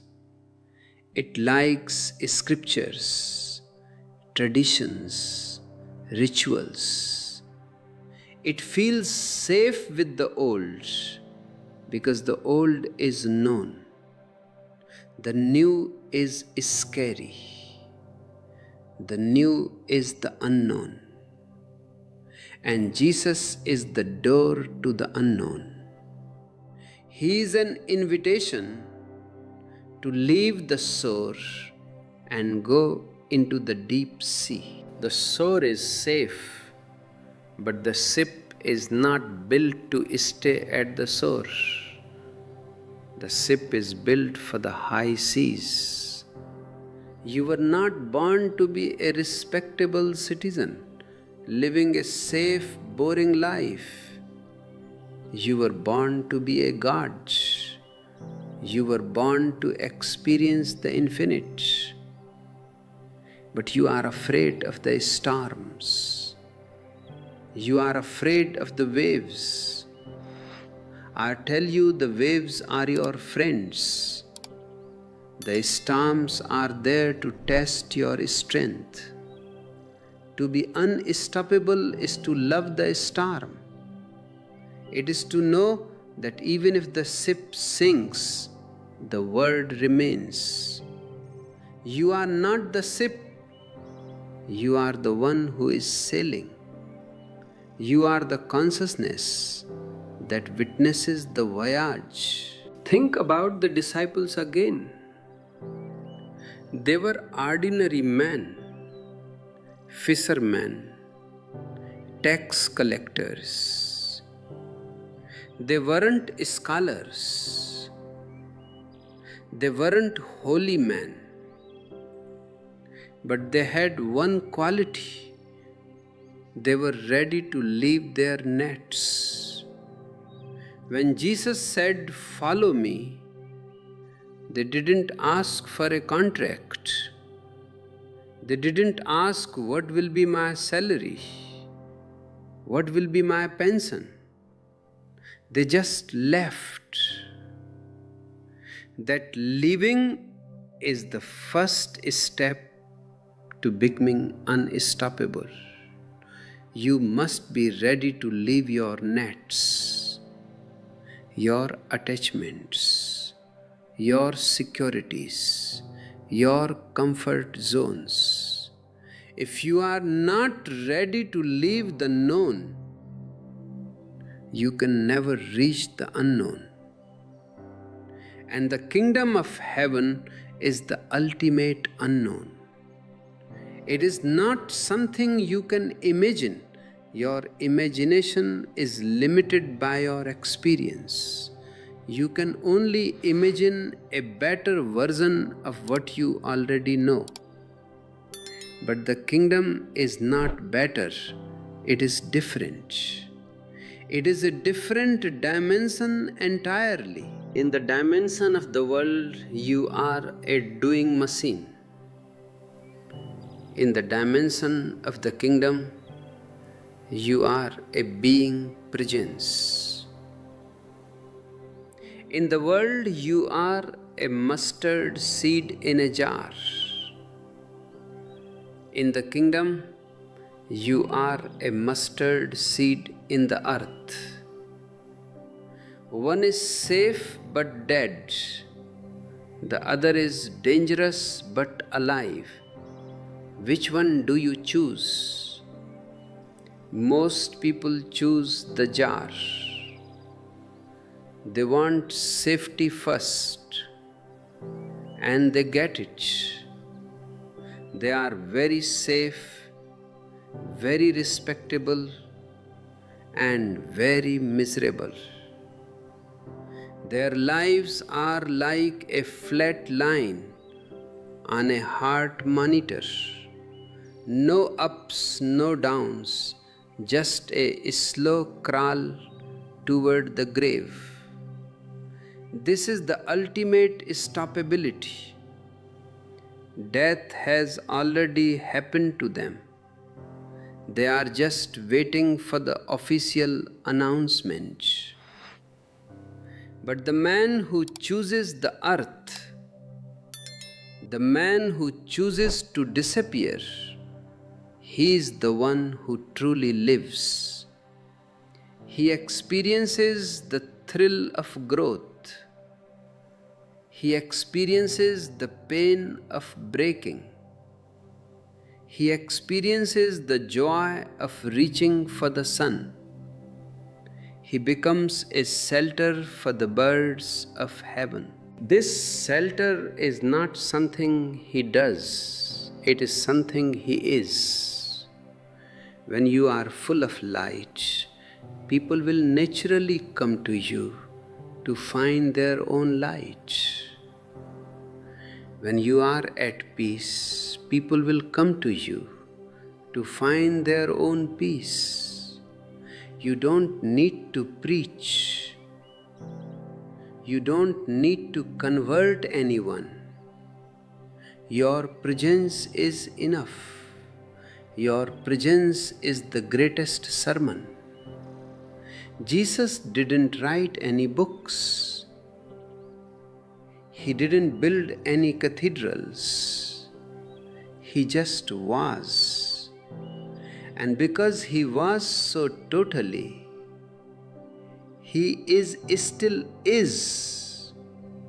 His isness has permeated the atmosphere of the earth. Even those who hate him cannot ignore him.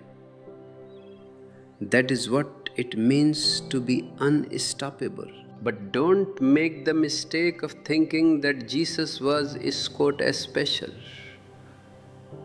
If he was special, then he is of no use to you.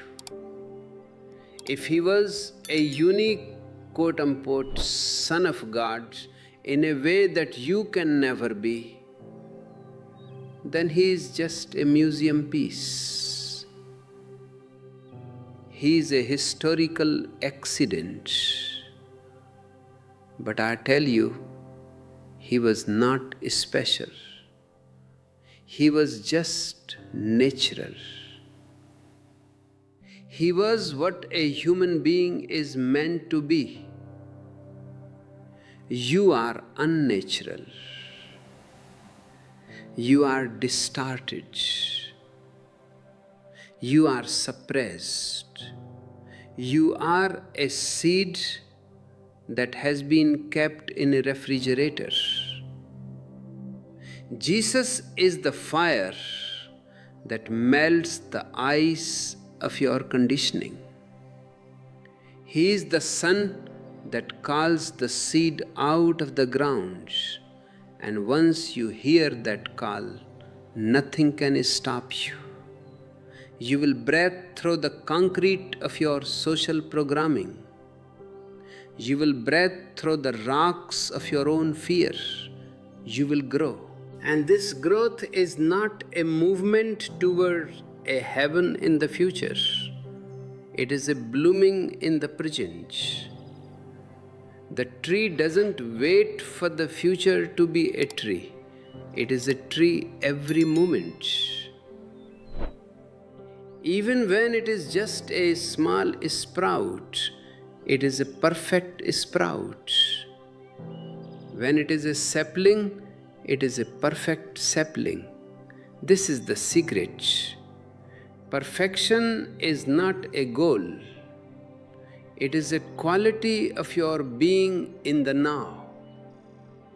If you are total in this moment, you are perfect. If you are aware in this moment, you are unstoppable. Stop waiting for the perfect conditions. The conditions are never perfect. There will always be bugs.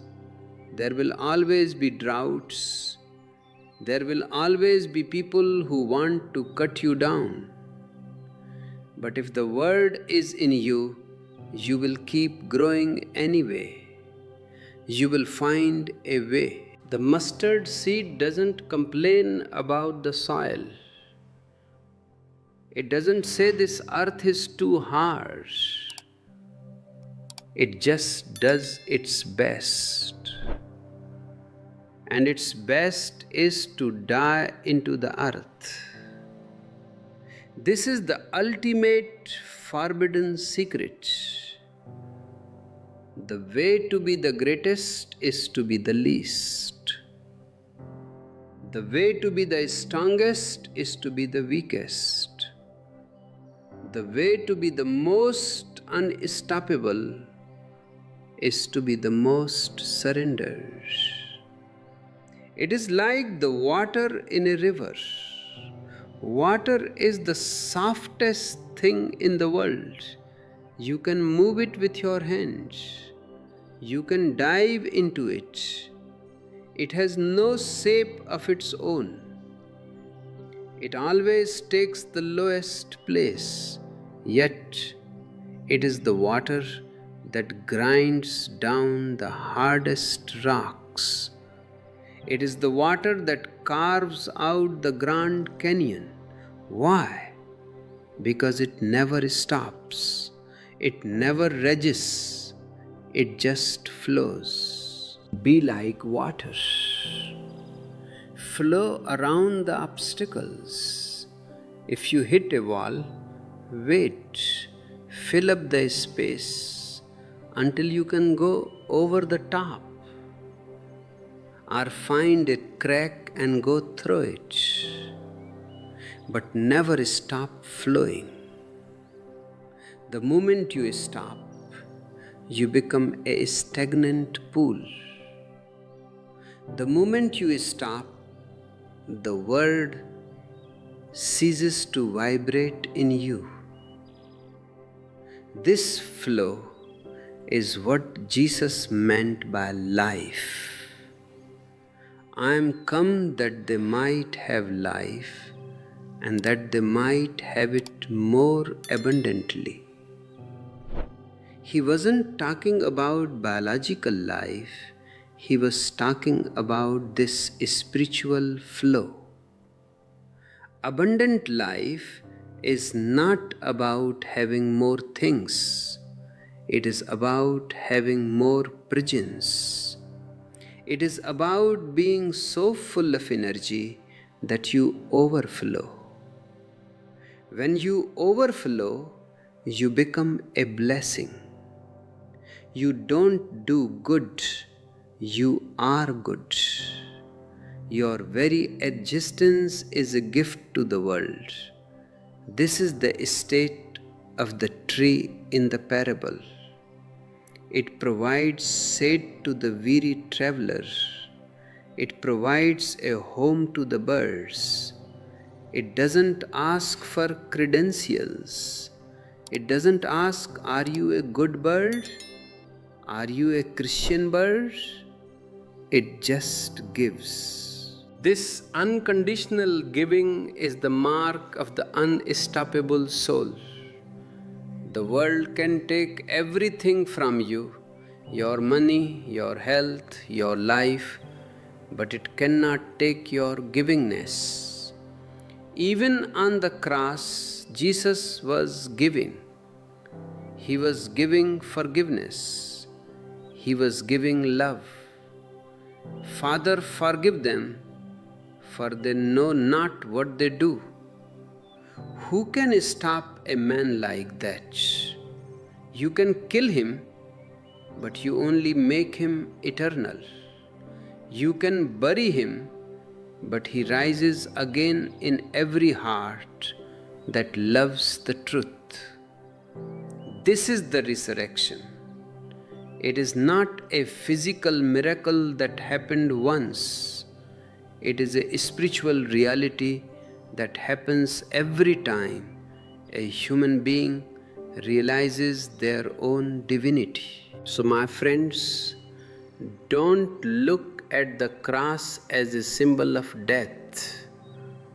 Look at it as a symbol of the ultimate let go.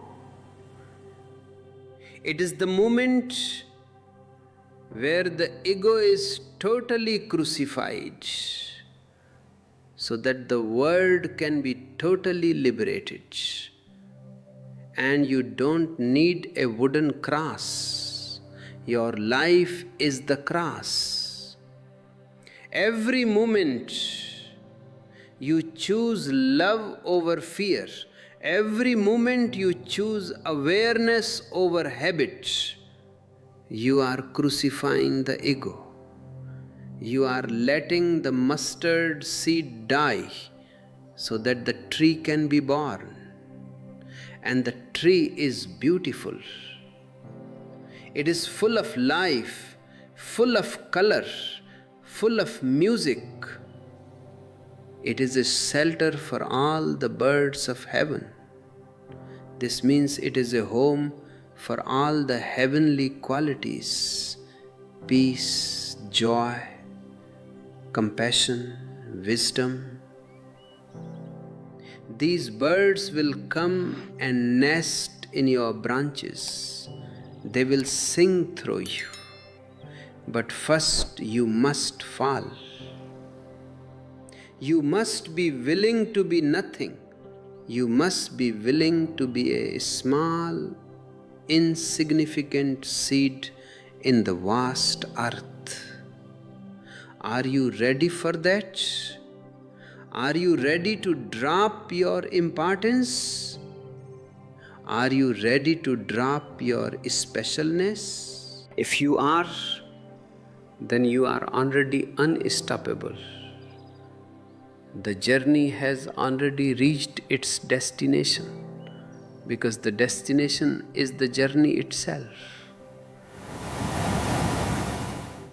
The word is both the beginning and the end.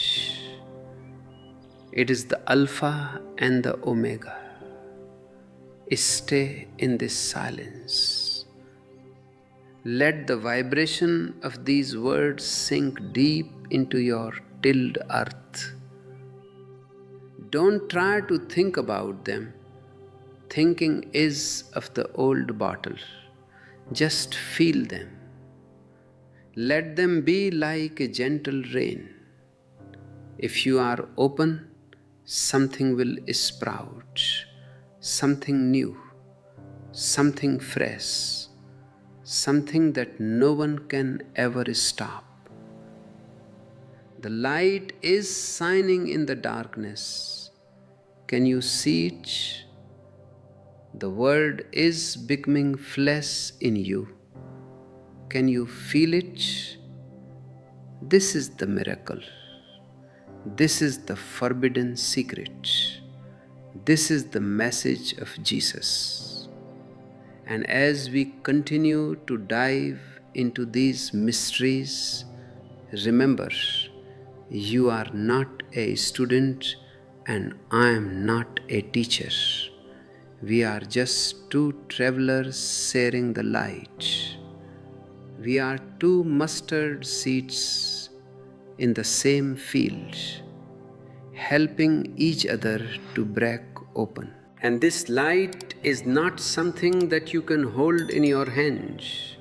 It is something that holds you. When Jesus talked to Nicodemus, he was talking to a man of great knowledge, a scholar,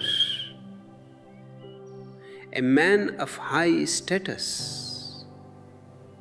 Nicodemus came to Jesus in the middle of the night because he was afraid of what his peers would think.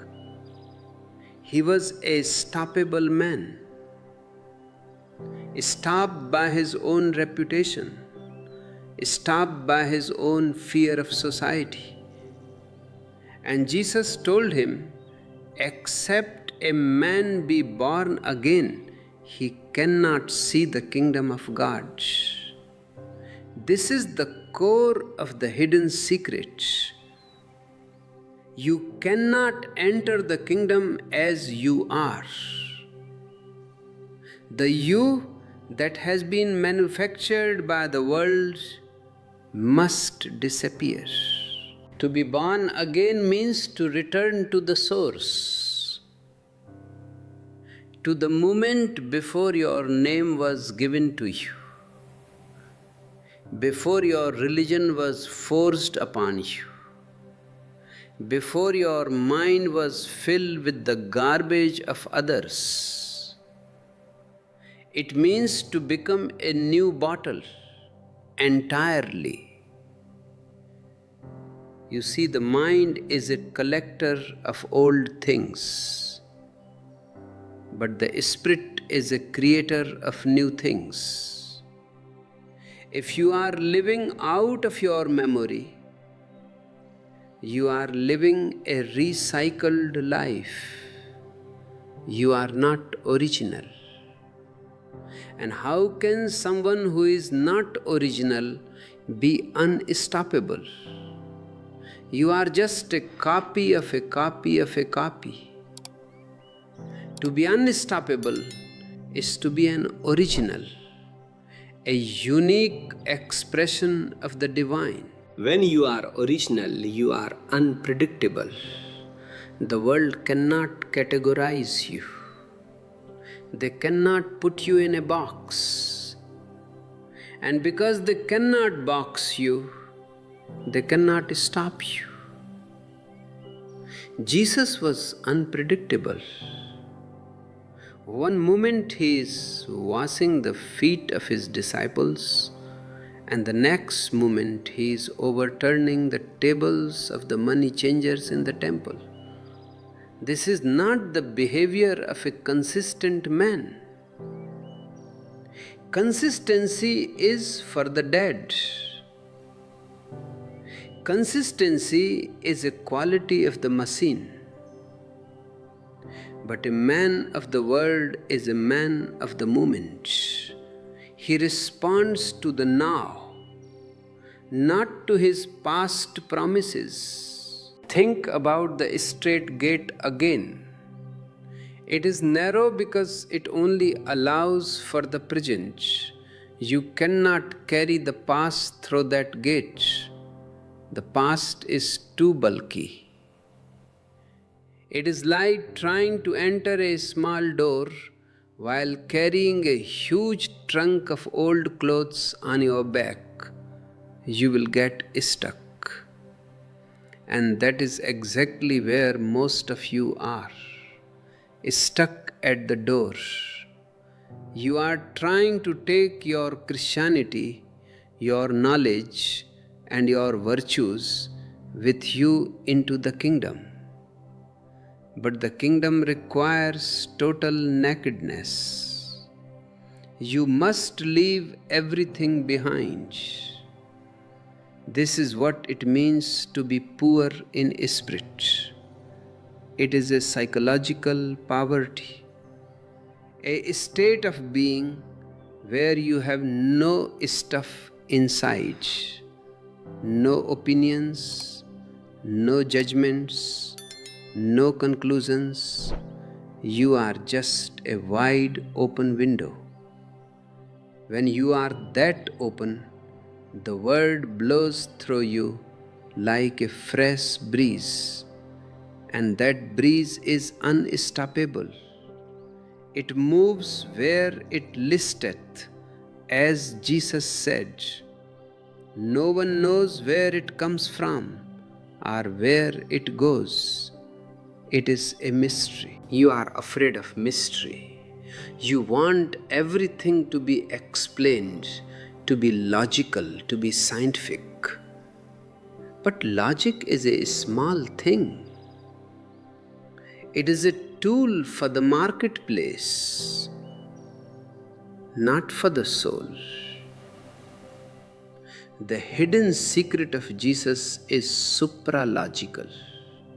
It goes beyond the mind. When he says, I and my Father are one, logic says this is madness. How can a man be God?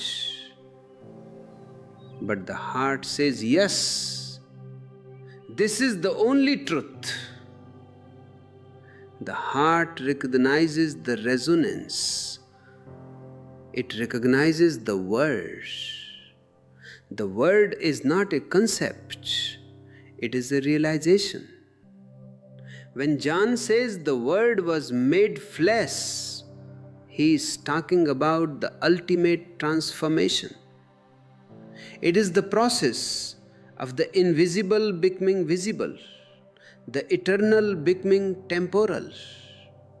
And it happens in you every time you act out of total awareness.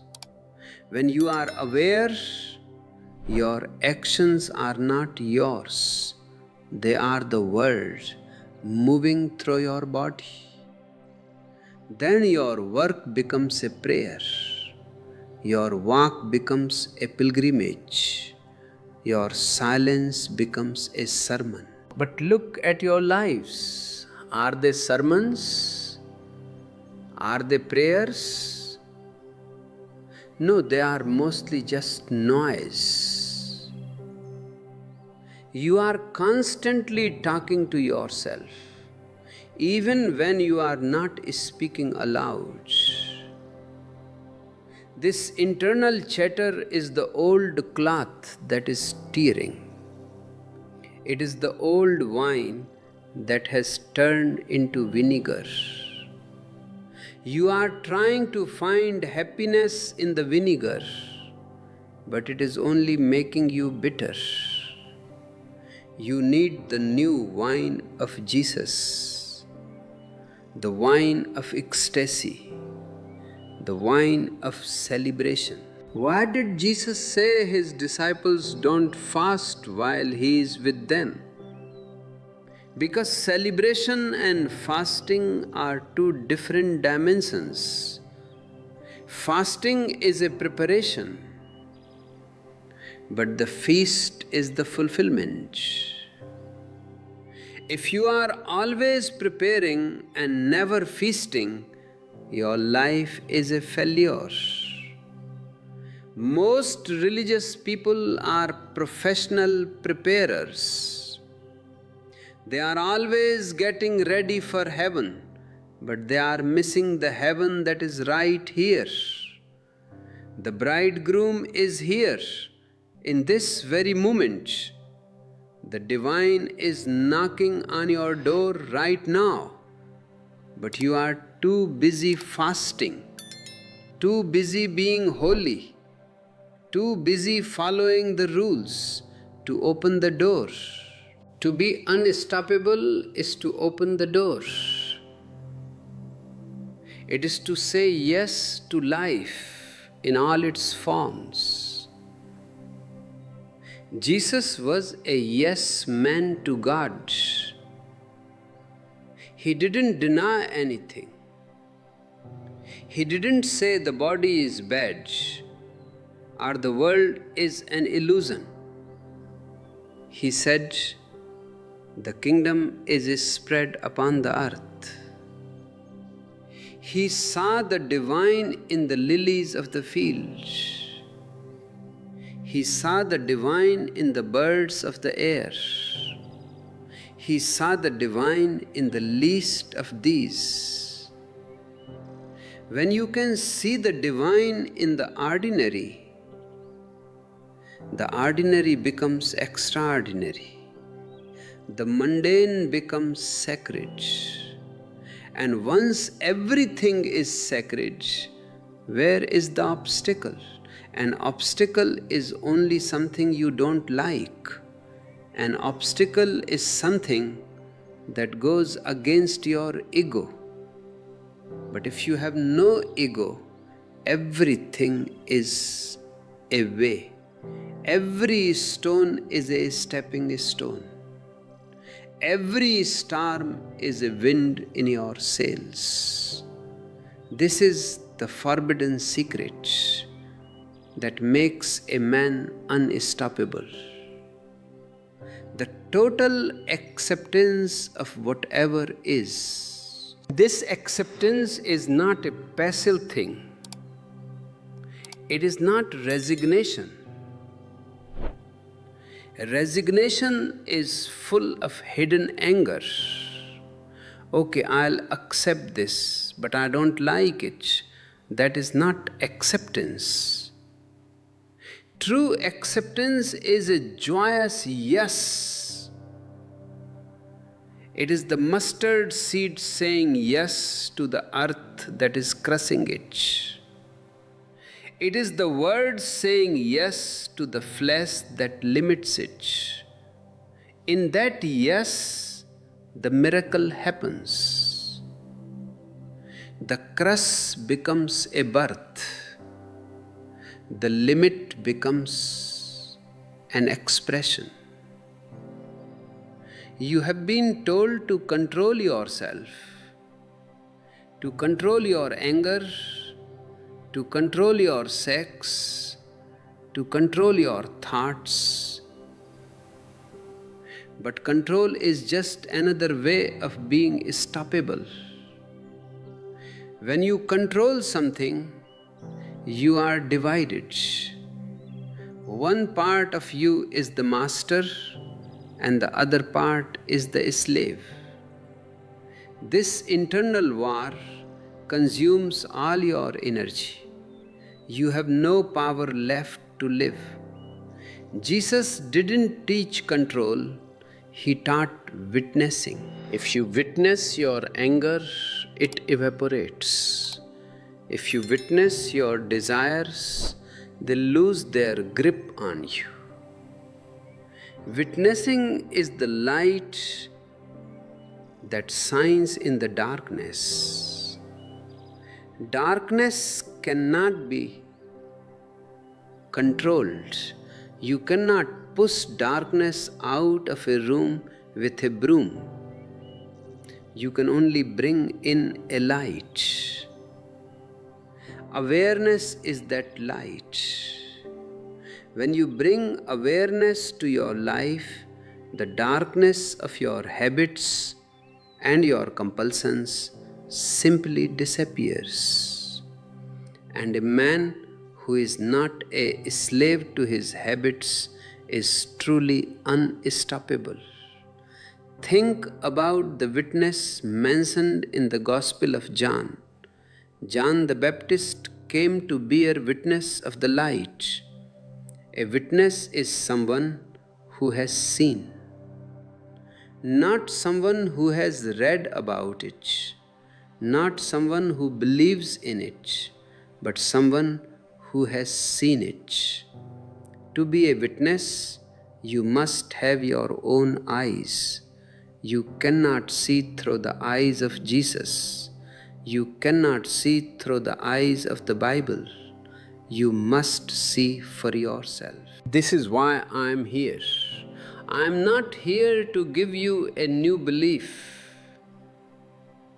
I am here to take away your beliefs so that your own eyes can open. Belief is a bandage over a blind eye.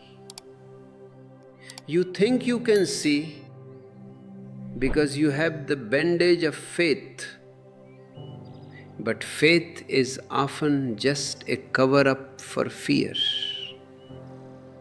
Jesus said, if you have faith as a grain of mustard seed, you can move mountains. He is not talking about belief. He is talking about trust. A deep, organic connection with the whole. If a small seed can trust the earth enough to disappear, it becomes a giant tree. That is a miracle. If you can trust the existence enough to disappear as an ego, you become a Christ. That is the greatest miracle. And it is a miracle that is available to you right now. But you are holding on to your mountains.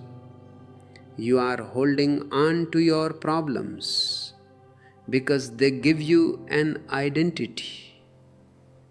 You are the man with the big problem.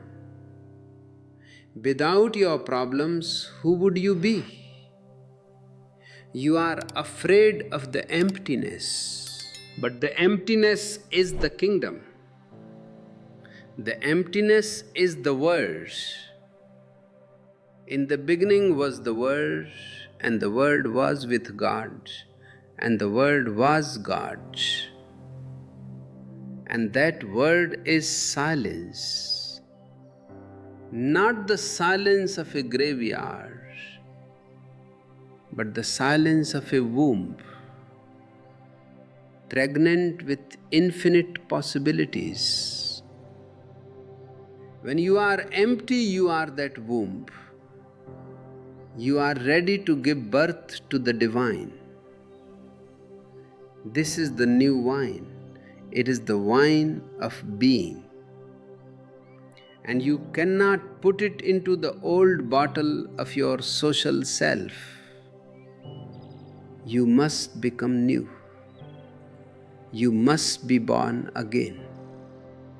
Every morning when you wake up, leave the person who went to sleep last night behind. Don't carry him into the new day.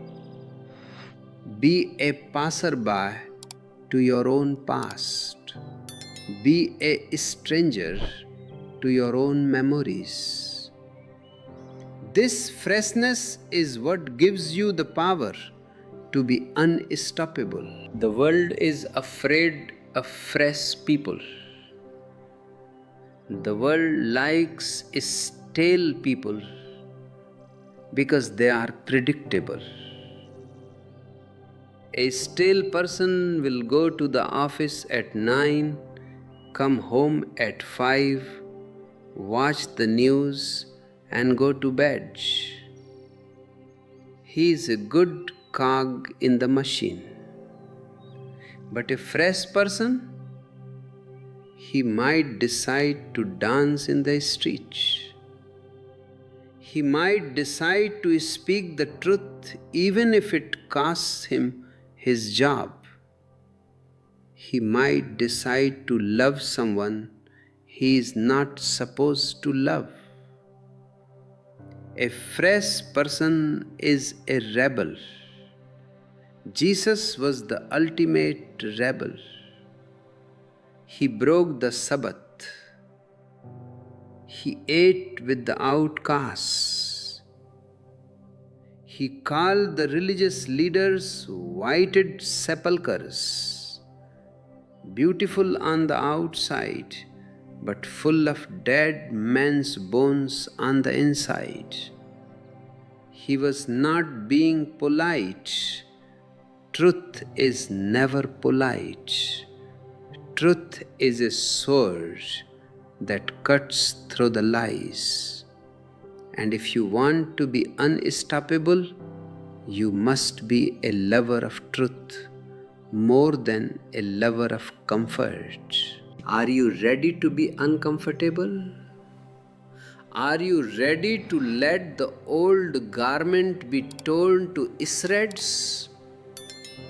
Because that is what happens when you follow a master. A master is not a teacher. who gives you information. A master is a surgeon who cuts away your ego. It is painful. It is a crucifixion. But without the cross, there is no resurrection. You see, the hidden secret of being unstoppable is that you must be willing to be stopped completely. You must reach a dead end. As long as you think you have a way out, as long as you have a plan B, you are not yet ready. Only when you realize that your mind is a total failure, that your ego is a dead end, that you are absolutely helpless, only then do you cry out from the depths of your being, and that cry is heard. That cry is the beginning of the word in you. The disciples of Jesus were people who had reached that dead end. They were simple people who knew that they didn't know. That was their strength. The Pharisees knew, and that was their weakness. Knowledge is a wall. Not knowing is a door. If you think you know, you stop seeking. If you know you don't know, you are open. You are tilled earth. And what happens in that tilled earth? The seed falls. The word enters. And the growth is inevitable. A man who is moving with the force of the divine cannot be stopped by any human power. They could kill Jesus, but they couldn't stop the word. They could imprison the apostles, but they couldn't imprison the Spirit. The Spirit is like the wind. You can feel it, you can see its effects, but you cannot catch it in a net. I want you to become that wind. I want you to become that word made flesh. Stop living as a thing and start living as a process. A thing is dead. A process is alive. A thing is stoppable. A process is a flow. You are not a noun, you are a verb. You are not a human being, you are a human becoming. And there is no end to this becoming. It is an eternal unfolding. This is the abundant life that Jesus promised. Not an abundance of possessions, but an abundance of being. When you are abundant in being, you don't need anything else. You are a king in your own kingdom. You are a mustard seed that has become a tree. And all the birds of heaven, the divine qualities of love, joy, and peace, will come and make their home in you. But remember the warning about the old bottles. Don't try to take this understanding and turn it into a new system of thought. Don't try to make it a new dogma. Truth is not a dogma. Truth is an experience. If you turn it into a dogma, you have already killed it. You have turned the living wine into dead vinegar again. Stay with the experience. Stay with the silence. Stay with the now.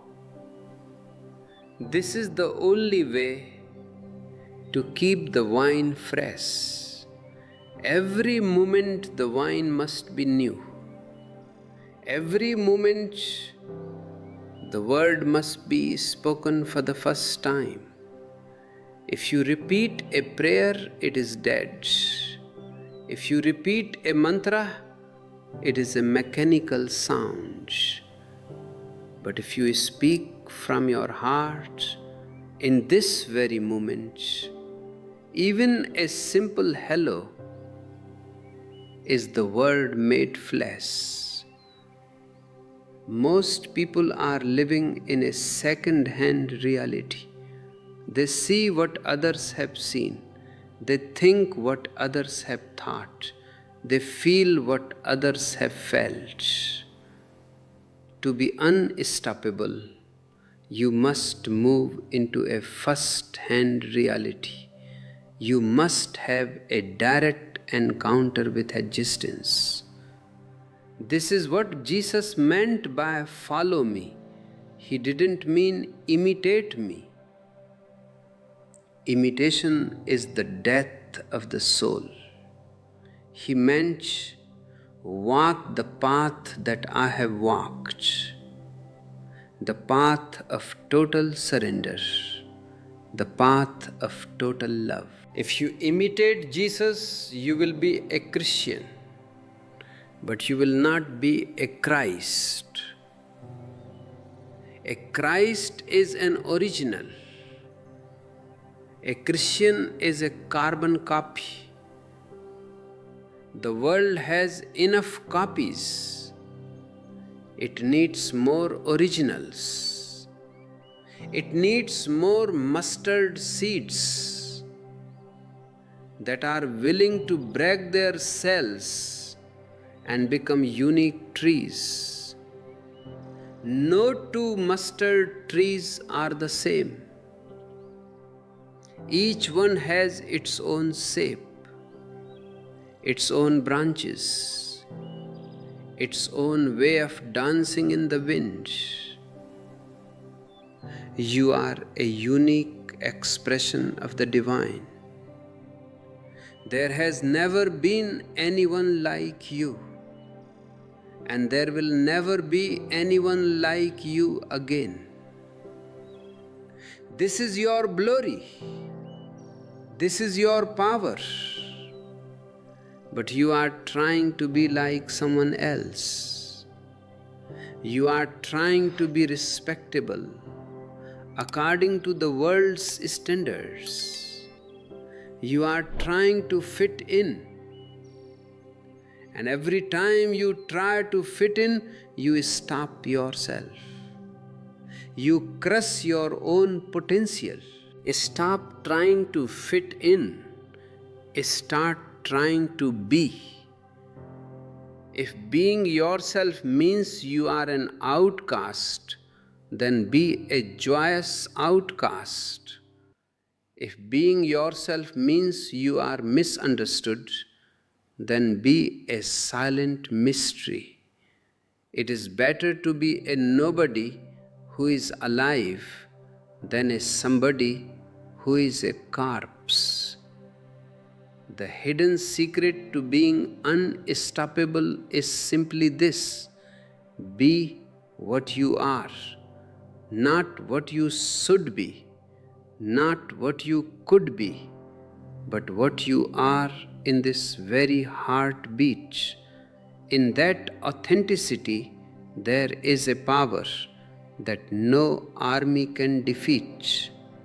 In that truth, there is a light that no darkness can extinguish.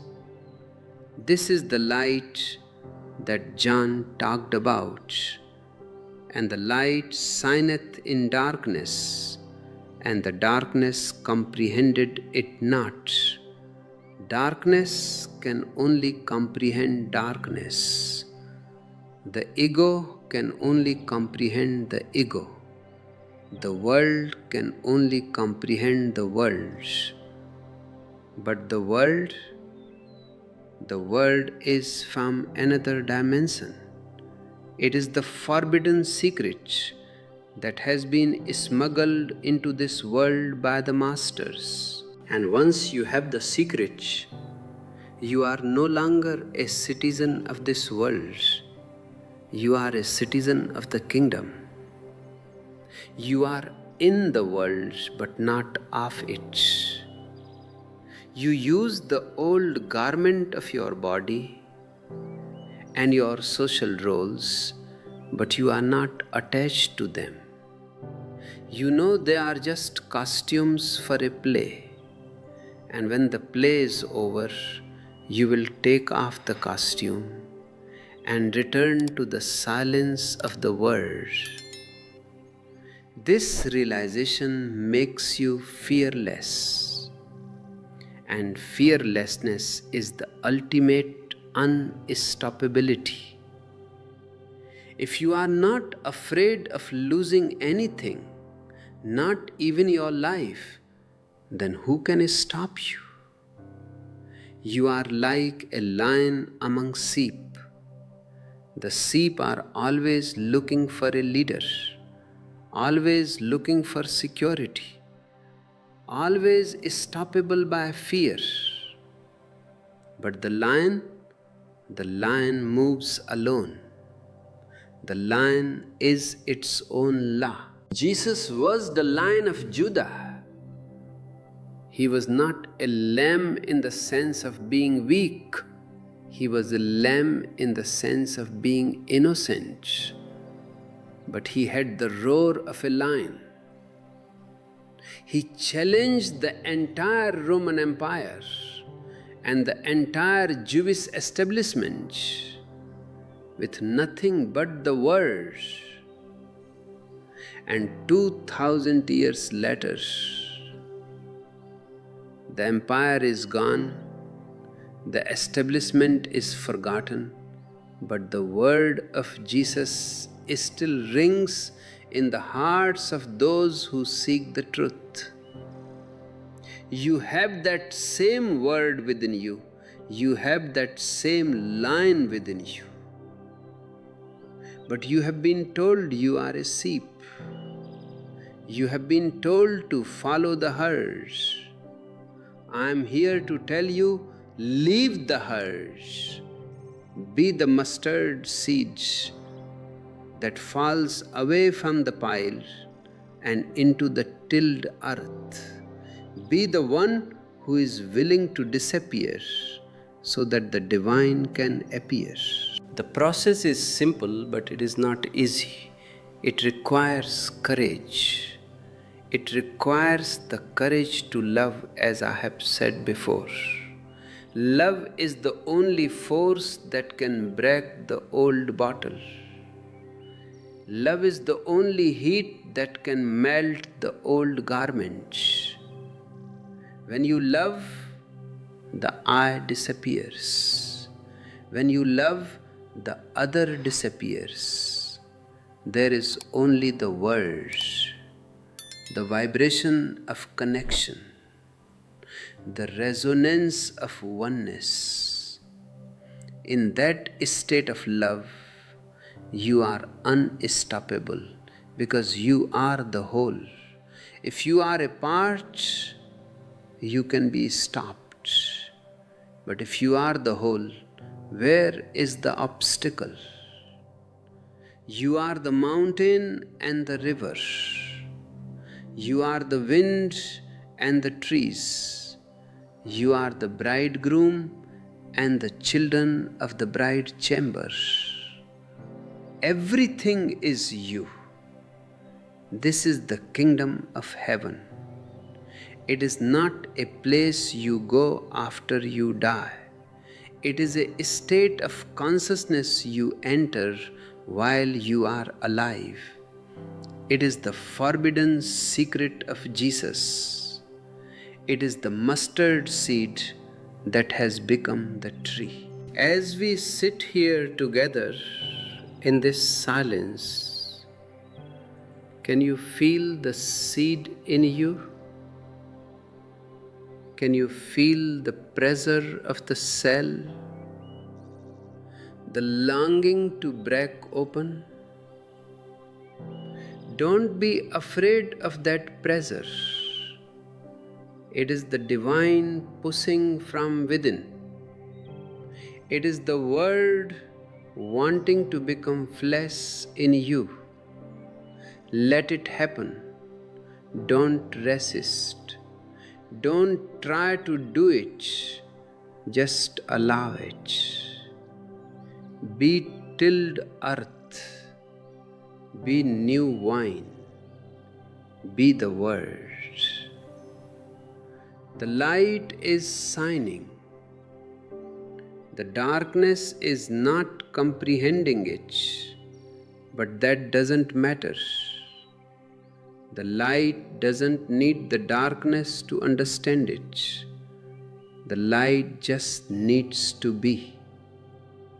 And you are that light.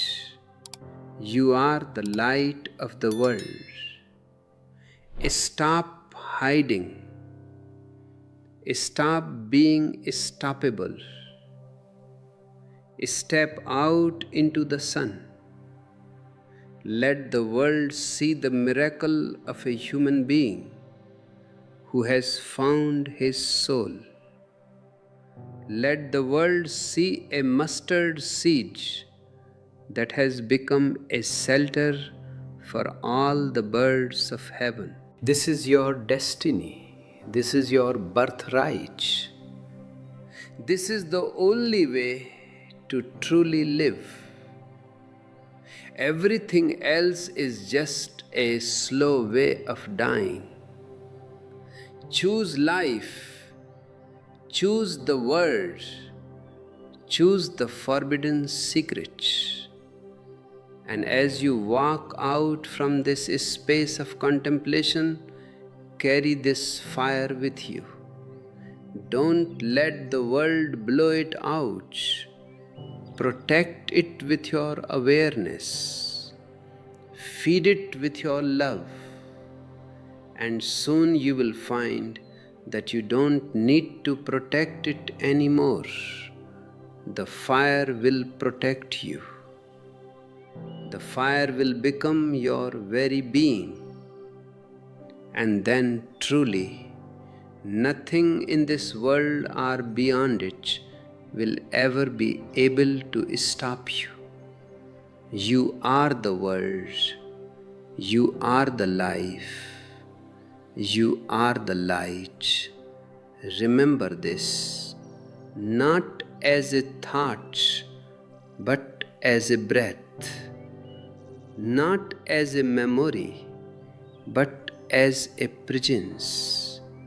And in that remembrance, you are free. This freedom is not a license to do anything. It is a freedom from the doer itself. You see, as long as you think you are the one performing the actions, you are bound by the laws of cause and effect. You are stoppable because every action creates a reaction. But the moment you realize that the word is acting through you, that the mustard seed is growing by its own inner logic, you are no longer in the trap of karma. You become a witness to the divine play. This is the ultimate unstoppable state where you are moving, but you are not the mover. You are being moved by the same force that moves the stars and the tides. People often ask me, Osho, if I am not the doer, then who is responsible? This question comes from the ego. The ego is very worried about responsibility because it wants to take the credit for the good and avoid the blame for the bad. But in the kingdom of heaven, there is no credit and there is no blame. there is only the word, there is only the flowering. Does the rose take responsibility for its fragrance? Does the sun take responsibility for its light? They are simply being what they are. To be unstoppable is to be so aligned with your own nature that responsibility becomes a meaningless word. You are just an overflowing. Jesus said, "I am the way, the truth, and the life." This has been interpreted by the priests to mean that Jesus is the only door and you must worship Him. But this is a gross misunderstanding. When Jesus says "I," He is not referring to the Son of Mary. He is referring to the Word that has become flesh in Him. He is saying that ahness, that state of being the I am, is the way. He is inviting you to find your own I am. Not the I that is a doctor or a liar, but the I that exists before any definition. That I is the way. That I is the truth. That I is the life. And once you find that I, you are unstoppable, because that I is universal. It is not your life, it is life itself. Life cannot be stopped. You can destroy the form, but you cannot destroy the life. You can cut the flower, but you cannot cut the spring. The forbidden secret is that you are the spring. You have been looking at the dead leaves of your past and thinking you are a desert, but the spring is hidden just beneath the surface of your awareness. Think about the mustard seed again. It is smaller than all seeds. This signifies the subtle nature of the soul. The soul is not a thing that you can weigh or measure. It is a presence. It is so small, so subtle, that the mind often misses it. The mind is attracted to big things, big cars, big houses, big egos. But the divine is found in the smallest. To find the unstoppable power of the mustard seed, you must look into the microscopic details of your own consciousness. You must look into the gaps between your thoughts. In those gaps, the word resides. In those gaps, the kingdom is found. But you are in a hurry. You want to jump across the gaps to get to the next thought. You are a thought junkie. You are addicted to the noise of your own mind. And that addiction is what makes you stoppable. Every thought is a potential obstacle. Every thought is a limit. But the silence has no limits. Silence is the tilled earth where the seed can truly rest and begin its journey toward the sun. Jesus was a man of silence. Even when he was speaking from silence. His words were like pebbles thrown into a deep, still lake. The ripples reached the shore, but the center remains undisturbed. This is how you must live if you want to be unstoppable. Act from your center of silence. Let your words be ripples of your inner stillness. Then your words will have the power of the word. They will not just be information, they will be transformation. They will be new wine. The world is full of old wine, stale ideas, dead philosophies, borrowed moralities. These things can only make you heavy. They can only stop you. Have you noticed that the more learned a person is, the more rigid they become? They are so full of their knowledge that there is no room for the new wine of the present moment. They have become old bottles. And Jesus warns us, don't put the new wine into old bottles. If you want to experience the forbidden secret of Jesus, you must first empty your bottle. You must unlearn everything you have been taught about God, about religion, about yourself. This unlearning is the most difficult part of the journey. It is a cleansing of the temple. Jesus went into the temple and drove out the money changers. He was symbolic. Your mind is the temple, and your thoughts are the money changers. They are constantly bargaining, constantly calculating, constantly trying to turn the sacred into a commodity. You try to bargain with God. You say, if I do this, will you give me that? This is the way of the merchant, not the way of the lover. And only the lover is unstoppable.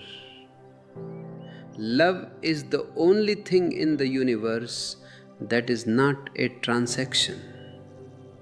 Love is a gift. It is a grace. And grace is always new. It cannot be stored. You cannot have old grace. Either you have it now or you don't have it at all. This is why the religious people who live by the book are so lacking in grace. They are living by the rules of the past. They are trying to preserve the old wine, but the wine has already turned into vinegar. To be unstoppable is to be a grace-filled being. It is to live in such a way that every moment is a fresh gift. You don't ask why, you just receive. And in that receiving, you become a giver. This is the circular flow of the world. It comes from the divine. It enters the heart of the mustard seed, and it overflows back into the world as the tree. The birds of heaven, the divine insights, nest in this flow. They sing the song of eternity in the midst of time. I see so many people trying to be spiritual by being serious. They think that if they don't laugh, if they don't dance, If they don't enjoy life, they are being holy. But I tell you, seriousness is a sickness. Seriousness is the ultimate stop. It freezes the flow of life. Look at the children of the bride chamber. They do not fast while the bridegroom is with them. And who is the bridegroom? The bridegroom is the now. The bridegroom is the presence. If you are truly present, you cannot be serious. You will be full of wonder, full of joy, full of playfulness. The forbidden secret is that God is a playmaker, not a judge. This world is His Leela, His play. To be unstoppable is to join the play. Stop trying to achieve something and start trying to be something. Achievement is a goal in the future. Being is a reality in the present. The mustard seed doesn't achieve the tree, it becomes the tree. It is a natural, effortless unfolding. Most of your effort is a waste of energy. It is the ego trying to prove its existence. The ego says, I am working hard, therefore I am. But the spirit says, I am, therefore I flow. Can you feel the difference? One is a struggle against the current, the other is the current itself. When you are the current, you are unstoppable. A river doesn't try to reach the sea, it just allows its own weight and the tilt of the earth to guide it. You must find your own tilt. You must find your own inner gravity. Your gravity is your truth. When you live according to your own truth, you are in harmony with the whole. And when you are in harmony with the whole takes care of you. This is the secret that the world doesn't want you to know. Because a person who is taken care of by the whole cannot be controlled by the state or the church. They don't need your protection. They don't need your insurance. They have the assurance of the divine. Jesus said, take no thought for your life, what ye shall eat, or what ye shall drink, nor yet for your body, what ye shall put on. This is not a call to be irresponsible. It is a call to be carefree. To be carefree is to be unstoppable. Fear is the only thing that stops you. Fear of the future, fear of hunger, fear of death. But if you know that you are the Word, that you are eternal, then what is there to fear? The Word doesn't need to eat. The Word doesn't need to wear clothes. The body is just a temporary flesh garment for the world. When you realize this, you stop being a victim of circumstances. You start being a creator of your own reality. Not from your ego mind, but from your inner silence. This is the miracle working power of the Christ. A miracle is not a violation of the laws of nature. It is the application of a higher law, the law of the world. When you are in the state of the mustard seed, you are in touch with the source code of existence. You can move mountains because the mountains and you are made of the same vibration. But to reach this state, you must be willing to be nothing. This is the straight gate. It is very narrow. You cannot pass through it if you are carrying even a tiny bit of importance. You must leave yourself at the door. You must be willing to be a nobody. Most people are terrified of being a nobody. They spend their whole lives trying to be somebody. They collect titles, degrees, money, and power just to prove they exist.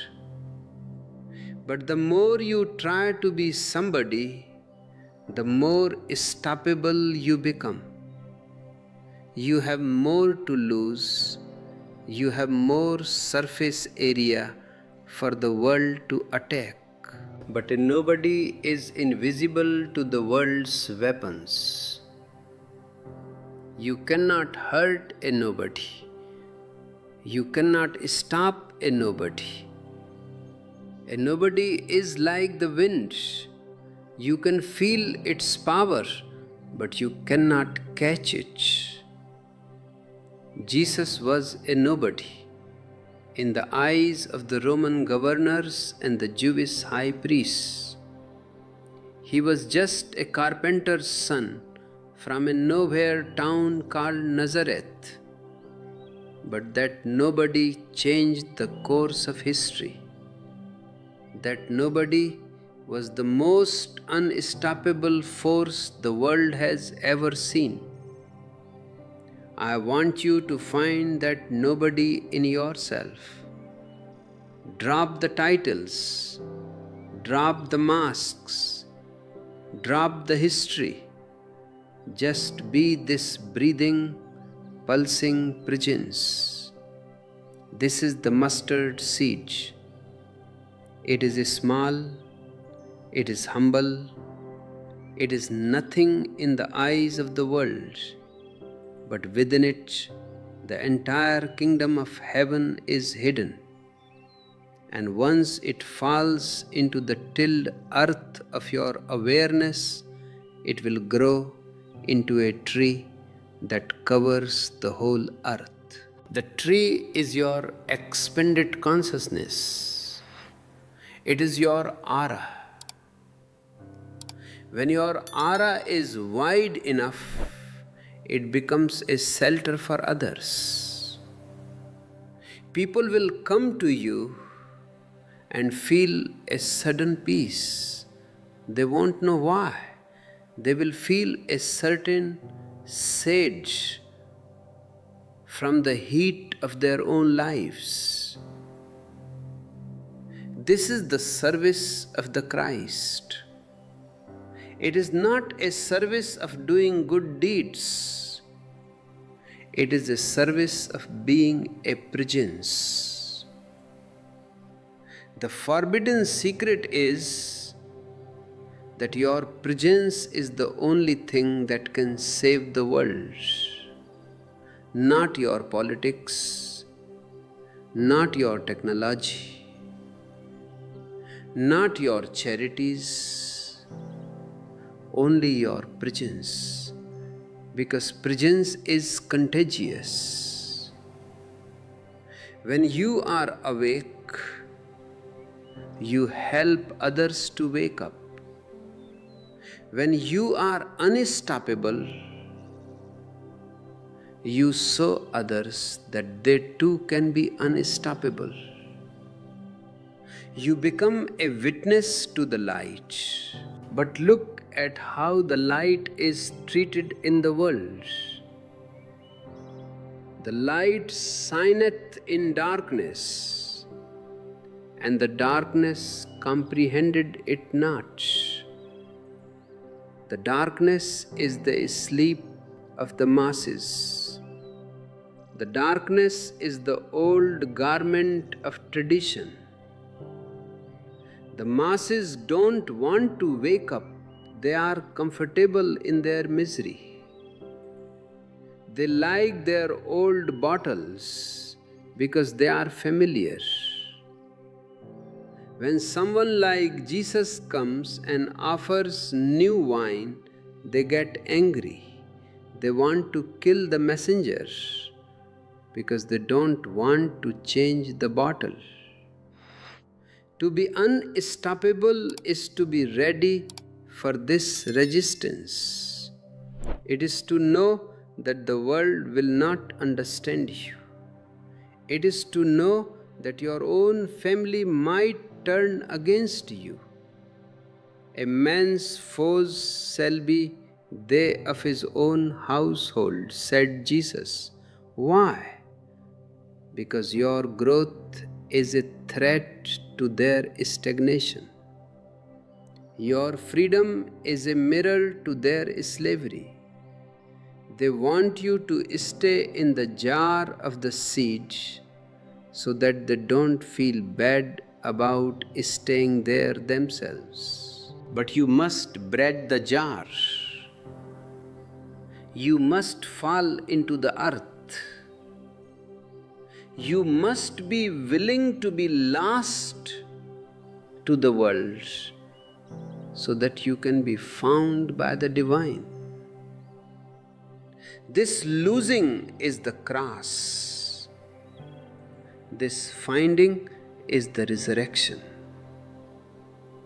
And the process is happening right now. Every breath is an opportunity to let the old die and the new be born. Every moment is a thief in the night waiting to steal your ego and leave you with the words. Are you ready to be robbed? Are you ready to let go of your stoppability? The world will tell you that you are only human.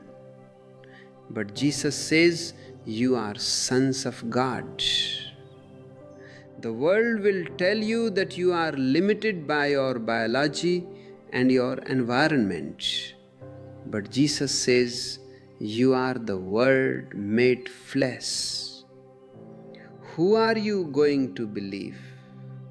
The darkness that does not comprehend or the light that knows? The choice is yours. But remember, the mustard seed doesn't have much time. The season of growth is now. The tilled earth is ready. The bridegroom is here. Don't wait for a future kingdom. Don't wait for a heaven after death. The kingdom is within you and all around you.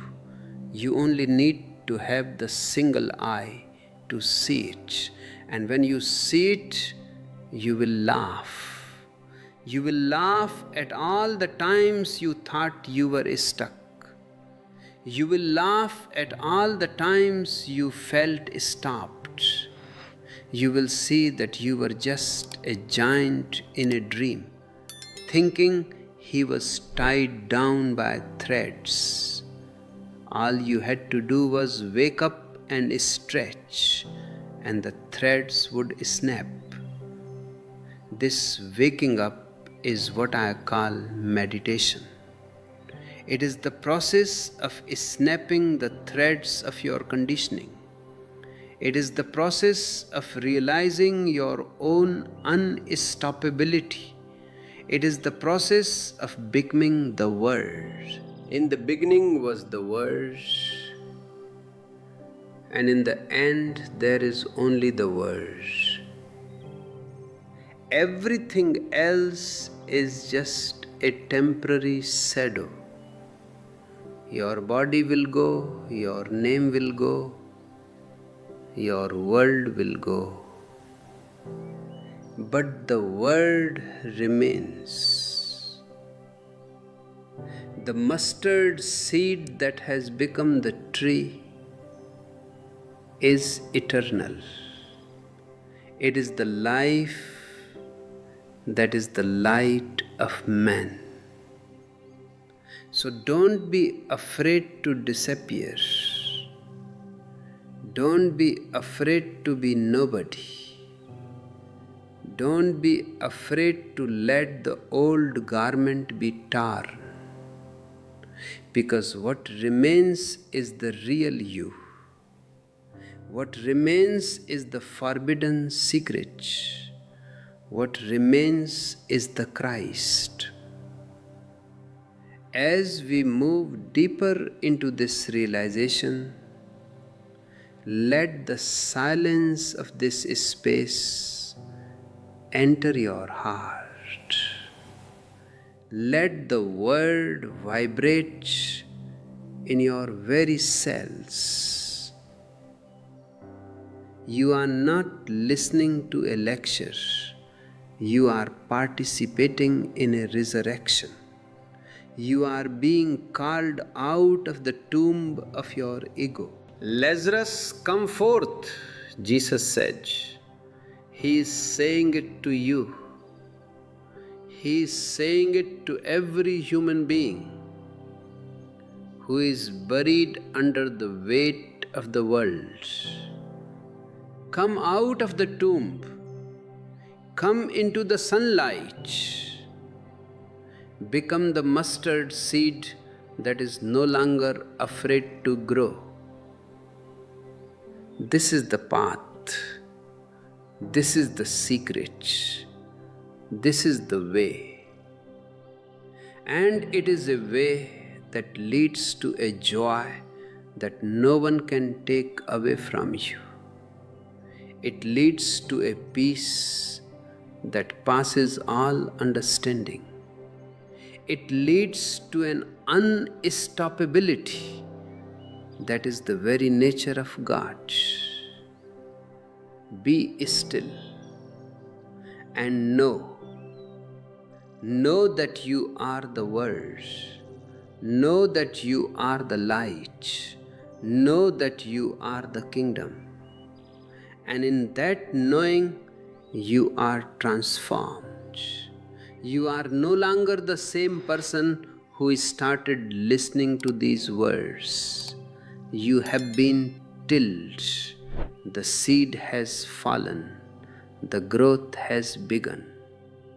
And nothing, absolutely nothing, can stop it. The darkness is behind you. The light is before you. Walk into the light. Be the light. This is my message to you. This is the message of Jesus. This is the message of the mustard seed. May you all become great trees. May you all provide shelter to the birds of heaven. May you all become the Word made flesh. The forbidden secret is now yours. What will you do with it? Will you hide it under a bushel? Or will you let it shine for all the world to see? The choice is yours. The moment is now. The Word is waiting. And because the Word is waiting, you must ask yourself, why do I hesitate? What is it within me that pulls back from the light?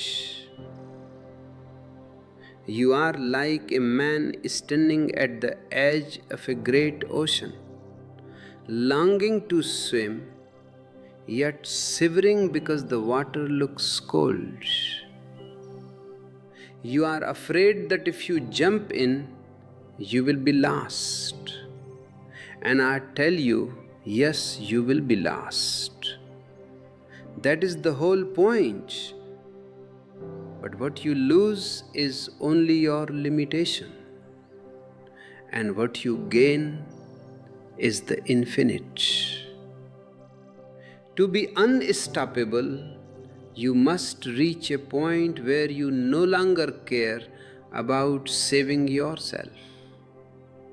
The one who tries to save his life will lose it, and the one who is willing to lose his life for the sake of the world will find it. This is the ultimate gamble.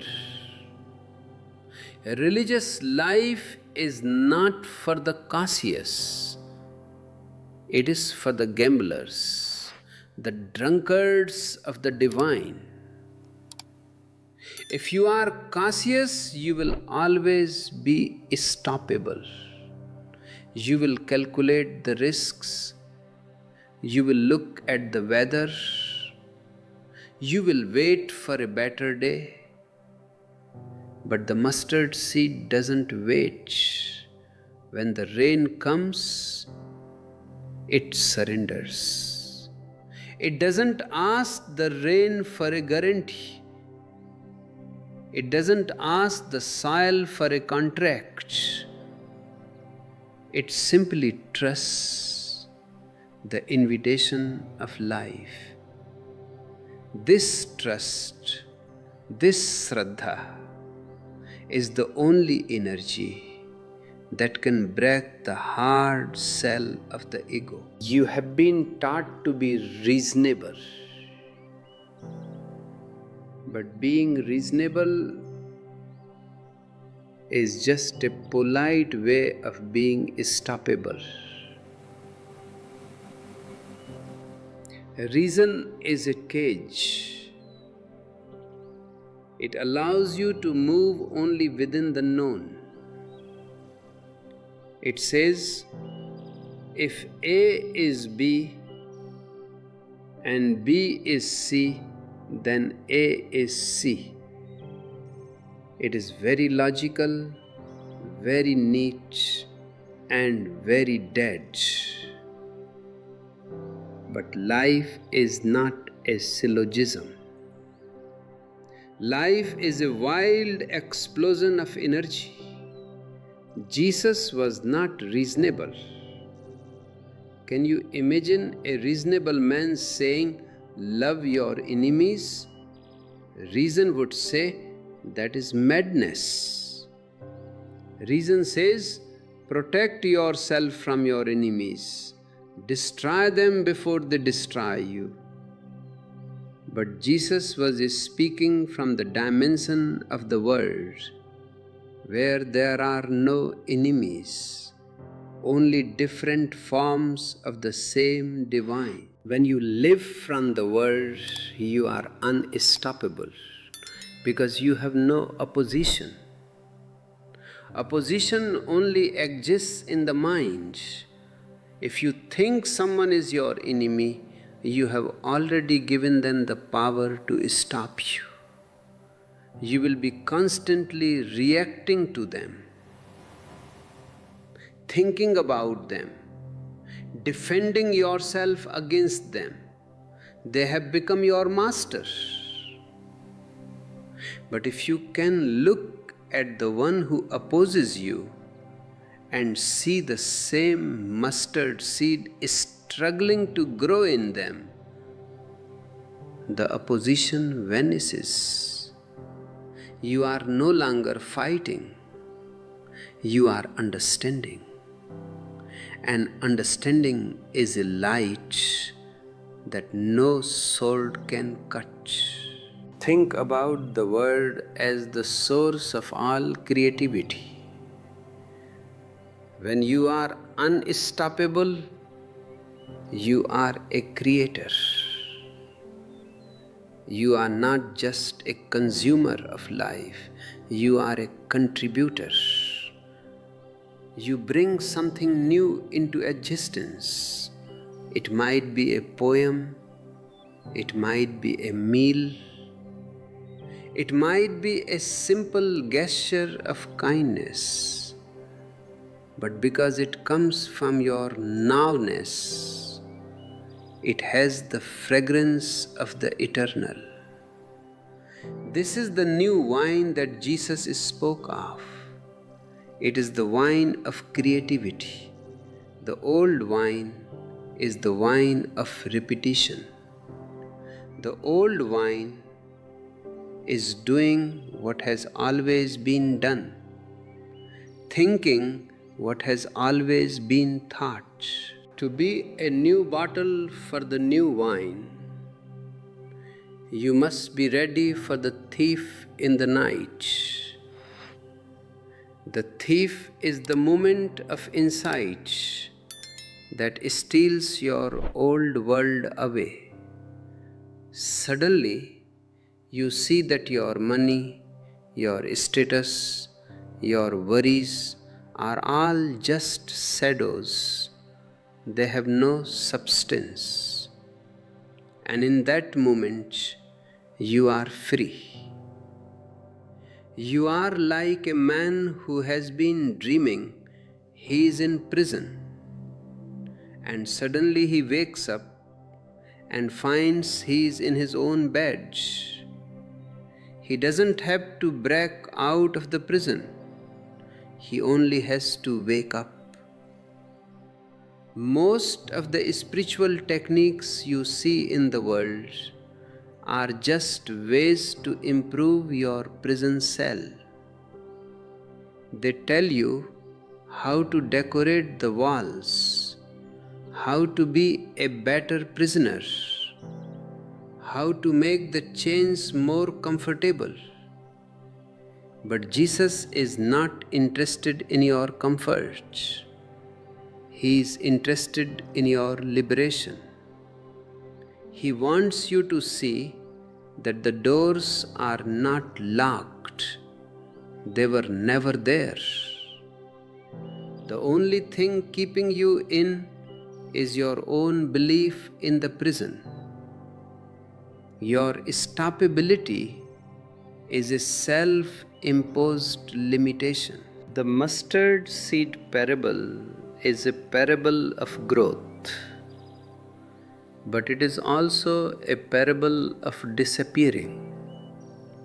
The seed disappears to become the tree.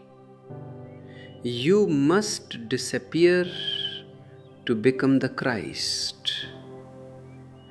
But you are so attached to your seedhood. You say, I am a beautiful seed. I have a nice color. I have a strong cell. You are proud of your seedhood. And as long as you are proud of being a seed, you will never know the glory of the tree. You will never know what it feels like to have your branches reach for the clouds. You will never know what it feels like to be a shelter for others. This pride of the ego is the most difficult thing to drop. Even when people come to me and say they want enlightenment, they really mean they want their ego to become enlightened. They want to be able to say, I am an enlightened seed. But enlightenment is the death of the seed. It is the end of the I. It is the moment where the drop realizes it is the ocean, and in that realization ceases to be a drop. Jesus said, except a grain of wheat fall into the ground and die, it abideth alone. But if it die, it bringeth forth much fruit. This is the same secret as the mustard seed. Alone you are stoppable. Alone you are vulnerable. Alone you are a fragment. But if you die into the whole, you become much fruit. You become the abundance of the divine. And this dying is not something that happens at the end of your life. It is something that must happen every moment. Die to the last moment. It is gone. Why are you still carrying it? Whether it was a moment of success or a moment of failure, it is equally dead.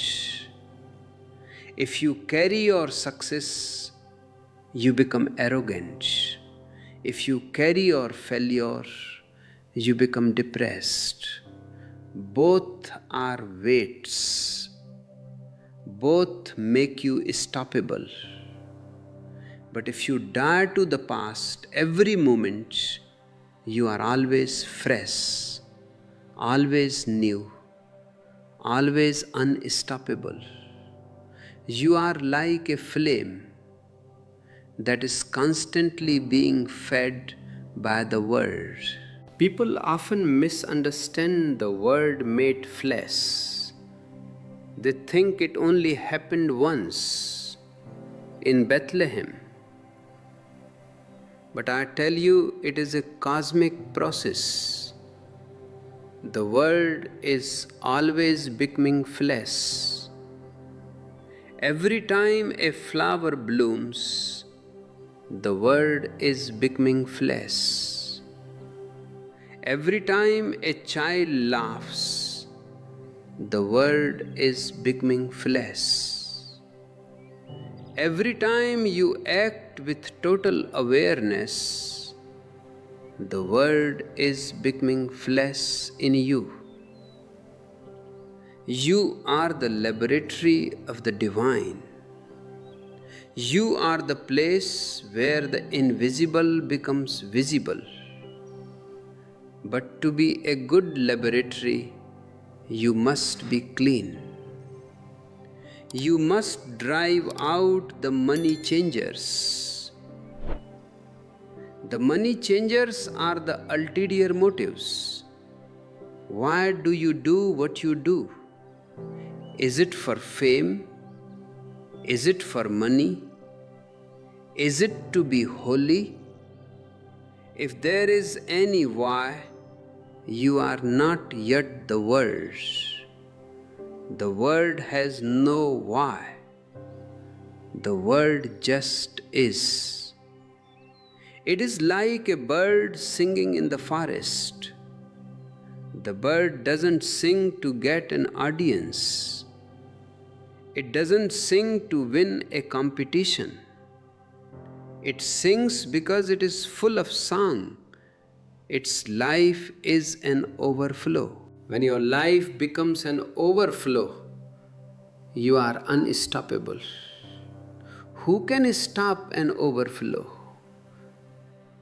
You can dam a river, but the water will keep rising until it goes over the dam or around it. The energy of the divine is an infinite pressure. It is the mustard seed pushing through the soil. It is the new wine expanding the bottle. If the bottle doesn't break, the wine will sour. Let the bottle break. Let your old personality, your old social self be shattered by the pressure of your inner growth. Jesus was a man who had allowed his bottle to be broken. That is why he could say, I and my Father are one. There was no bottle of ego left to separate him from the ocean of God. He was just a voice for the silence. And that silence is what I am trying to share with you. not a silence of the graveyard, but a silence that is dancing, a silence that is full of the words. Can you feel that silence now?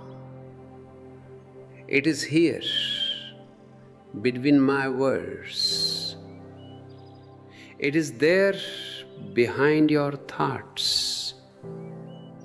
It is the forbidden secret that everyone is looking for, but no one wants to find. Because finding it means the end of you as you know yourself. It is the thief in the night that steals your smallness and leaves you with the vastness. To be unstoppable is to be vast. A small stream can be stopped by a few rocks, but the ocean cannot be stopped. Even if you throw a mountain into the ocean just absorbs it. It doesn't even notice. Be the ocean. Expand your consciousness until it includes everything. Don't say this is me and that is not me. Say all this is me. When you are everything, who is there to stop you? From where would the opposition come? This is the kingdom of heaven. It is a state of non-duality. It is the realization that the world is the only reality, and the flesh is just its temporary expression. When you live from this realization, you are no longer a stoppable human being. You are a son of God. And a son of God is not someone who is superior to others. He is someone who has realized his origin. He has realized that he is not of the earth, but of the spirit. But the world wants you to remain earthbound. The world wants you to be a good citizen, a reliable worker, a predictable consumer. It wants you to stay in the old garments. Why? Because a man who is in the spirit is a man who cannot be bought. He is a man who cannot be frightened. He is a man who is truly free. And the world is terrified of freedom. Freedom is the most forbidden secret of all. They crucified Jesus because he was too free. He didn't follow their rules. He didn't respect their traditions. He didn't fear their power. He was an unstoppable rebel of the heart. And his rebellion was not against people, but against sleep. He was trying to wake people up. Watch, he said, be alert, because the thief is coming. The kingdom is coming, but it can only come to those who are awake. If you are asleep, you are stoppable. In sleep, you are a victim of your dreams. In sleep, you are a victim of your habits. But in wakefulness, you are the master. Wakefulness is the single eye that fills the whole body with light. And when you are full of light, there is no darkness for the stoppable qualities to hide in. Fear, anger, greed, ambition, these are all shadows. They cannot exist in the light of awareness. This is the mustard seed growing into the tree. The shadows of the world are like the birds of heaven that come to rest in your branches. You don't fight the shadows, you just provide the light, and the shadows lose their power over you.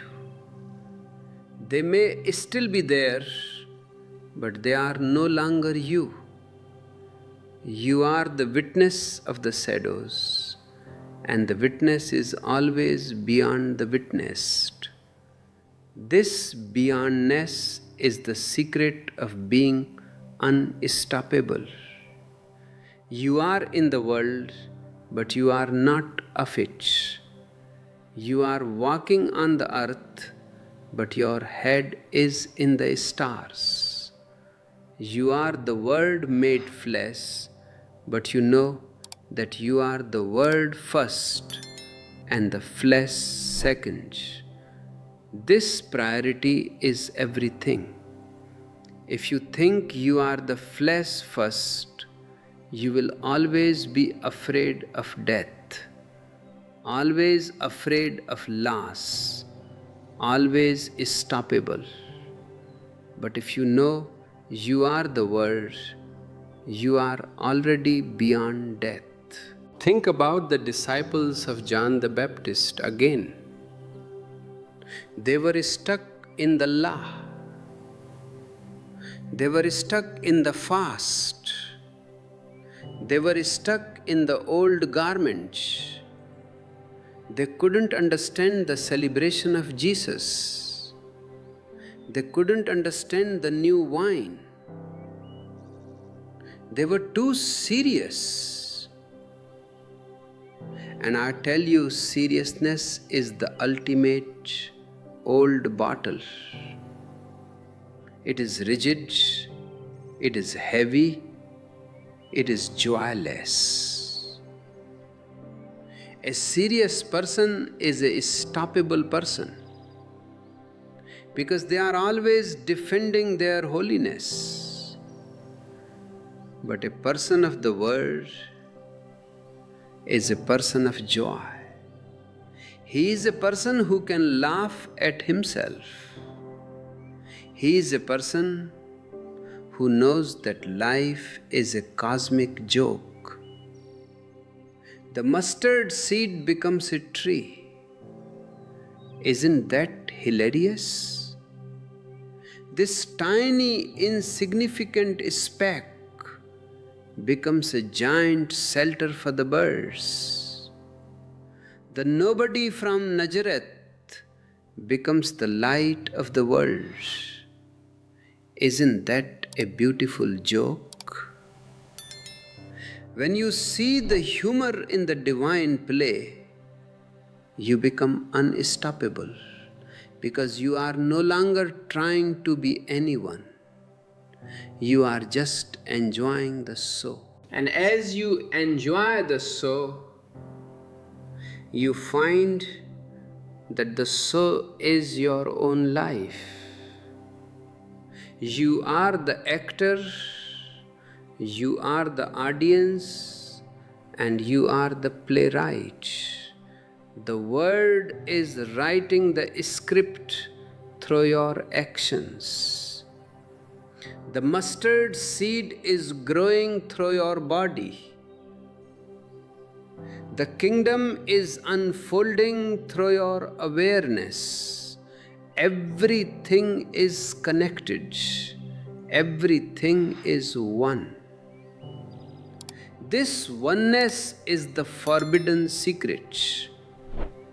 The priests want you to believe in a God who is far away, a God who is a judge, a God who is other.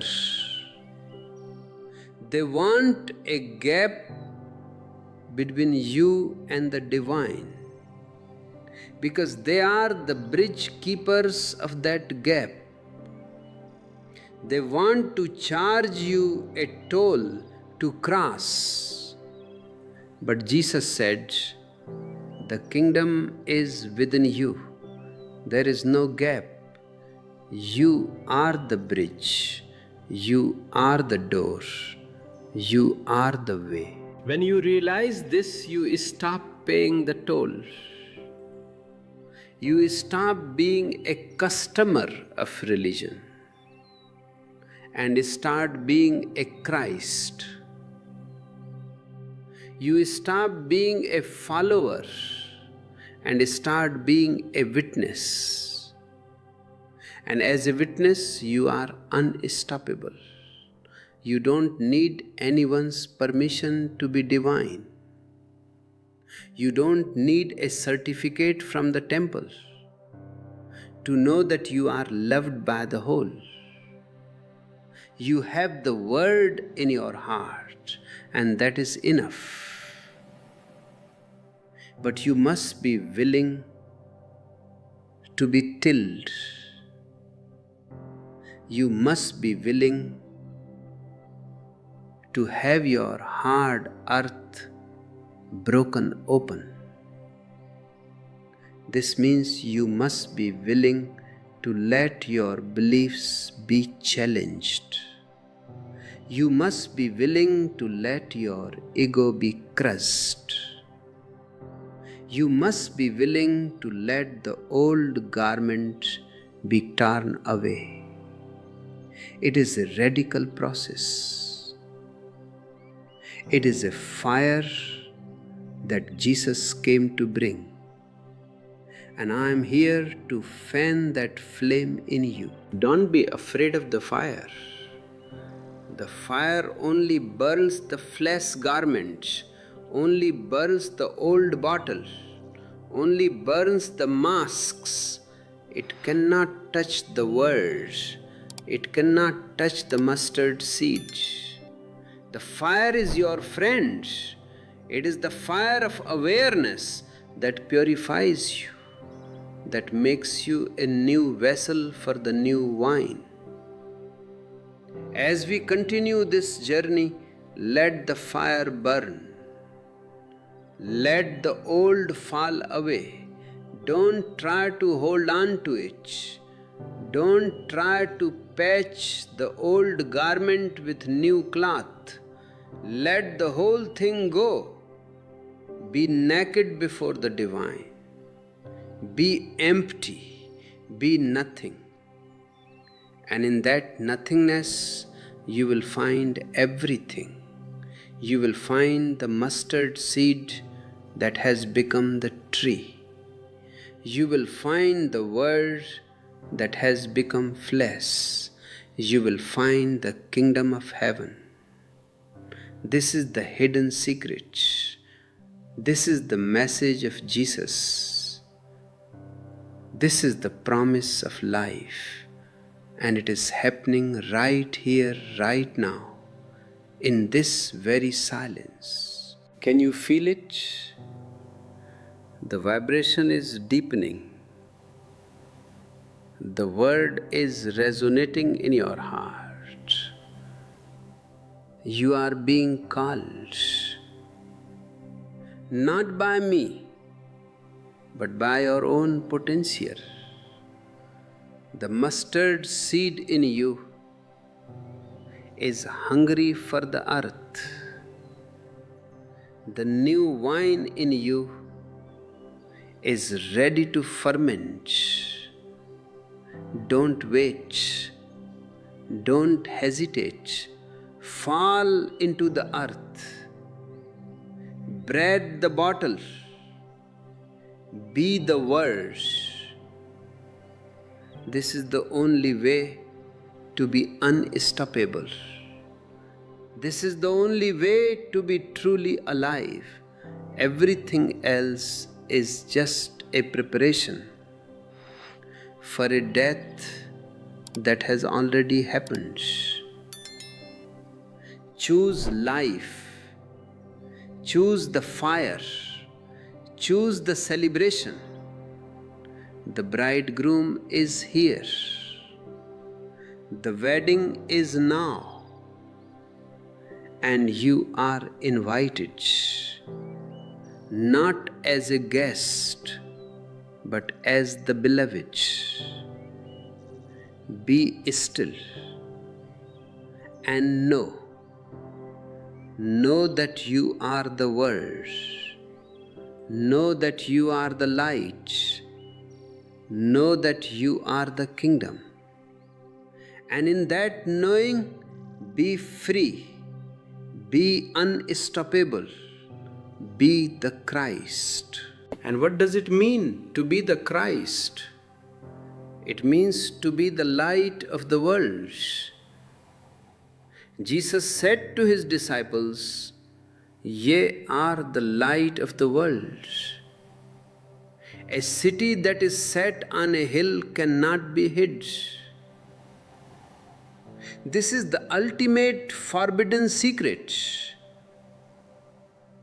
Because the society wants you to believe you are the darkness.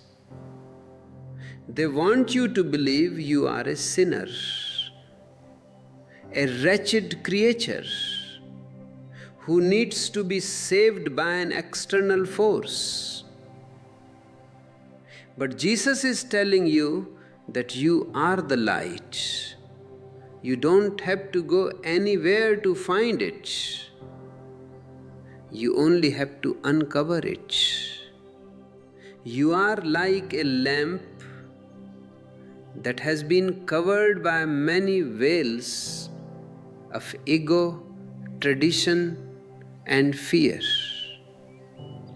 The work of the Master is not to give you light, but to remove the veils. To be unstoppable is to realize that darkness has no positive existence.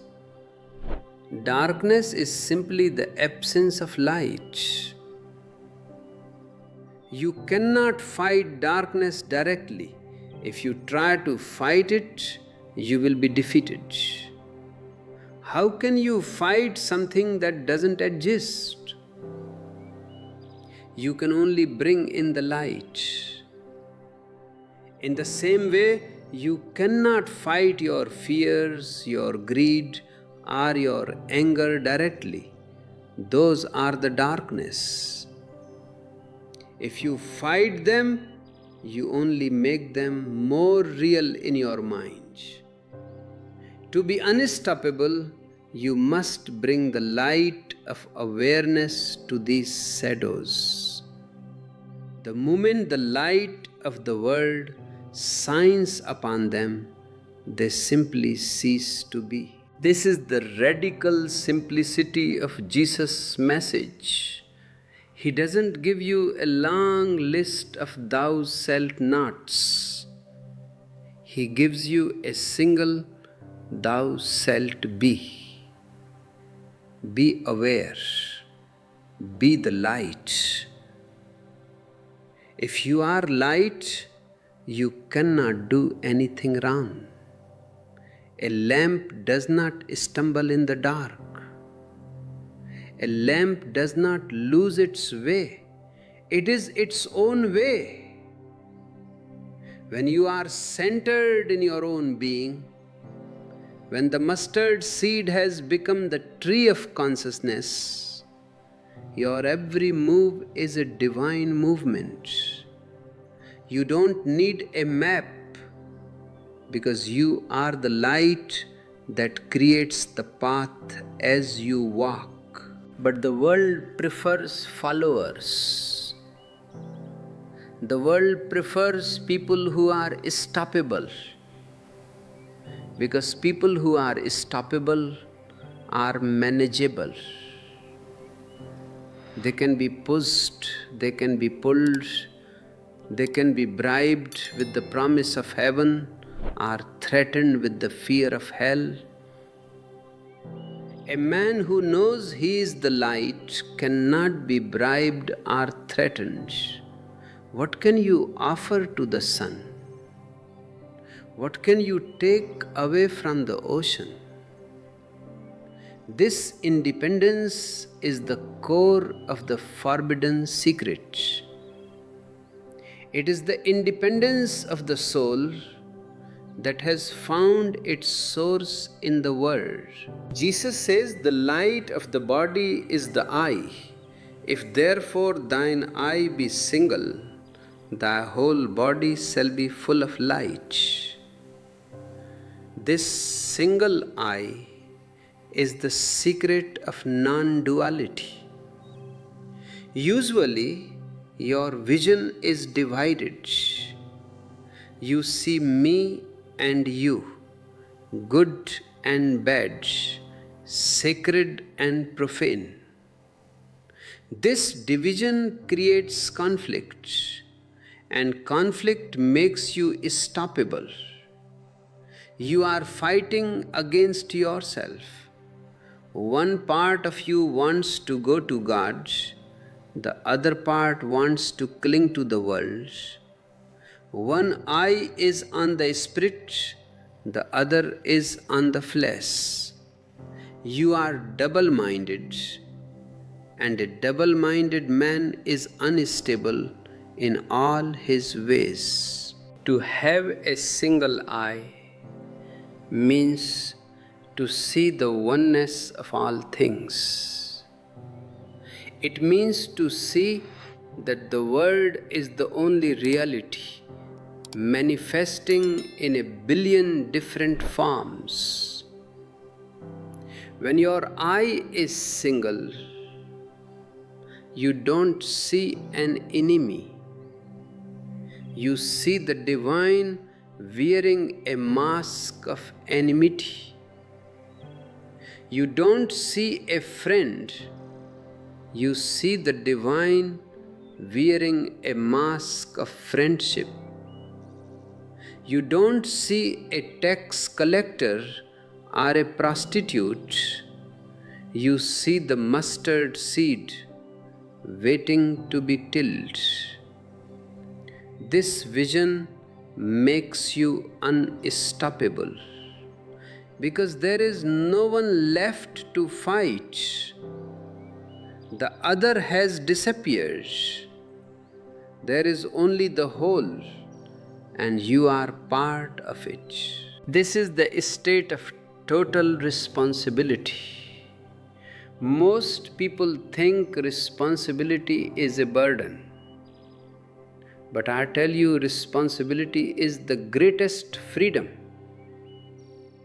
If you are responsible for your own life, then you have the power to change it.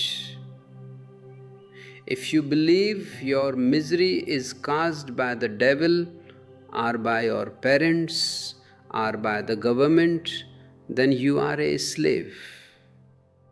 You are waiting for them to change so that you can be happy. You are stoppable by everyone and everything. But if you realize that your misery is a result of your own lack of awareness, then the key is in your hands. You can turn on the light at any moment. This is the fire that Jesus came to bring. A fire that burns away the old garment of victimhood. A fire that melts the old bottle of dependency. He didn't come to bring peace in the sense of a stagnant, comfortable sleep. He came to bring a sword that cuts the ties to the past, a sword that divides the word from the flesh. He wants you to stand alone in your own light, not because he wants you to be lonely, but because he knows that only in your aloneness will you find the all. The mustard seed must be alone in the earth. If it is surrounded by other seeds in a jar, it can never grow. It is safe, yes, but it is dead. Growth requires the courage to be alone. It requires the courage to fall away from the crowd. The crowd is the darkness that comprehended it not. The crowd is the world that rejected the word. To be unstoppable, you must be willing to be rejected by the world. You must be willing to be the stone which the builders rejected, which then becomes the head of the corner. Why did the builders reject the stone? Because it didn't fit their plans. It was too unique, too different. The builders are the priests and the politicians. They want standardized stones. They want people who fit into their social structures. But the world is not standardized. The mustard seed grows into a tree that has its own unique shape. You are a unique expression of the divine. To be unstoppable is to embrace your uniqueness. Stop trying to be normal. Normalcy is a mental illness. To be normal is to be a well-adjusted slave. To be extraordinary is to be yourself. Jesus was the most extraordinary man because he was the most ordinary. He didn't try to be anyone. He didn't have a career. He didn't have a reputation. He didn't have possessions. He was just a presence. And that presence was enough to shake the foundations of the world. I want you to find that same presence in yourself. It is there in the silence. It is there in the now. It is the forbidden secret that has been whispering to you from the beginning of time. But you are too busy listening to the noise of the marketplace. You are too busy trying to become something. I tell you, there is nothing to become. You are already what you are seeking. The kingdom of God is not a destination at the end of a long road. It is the very ground you are standing on. You only need to wake up and see it.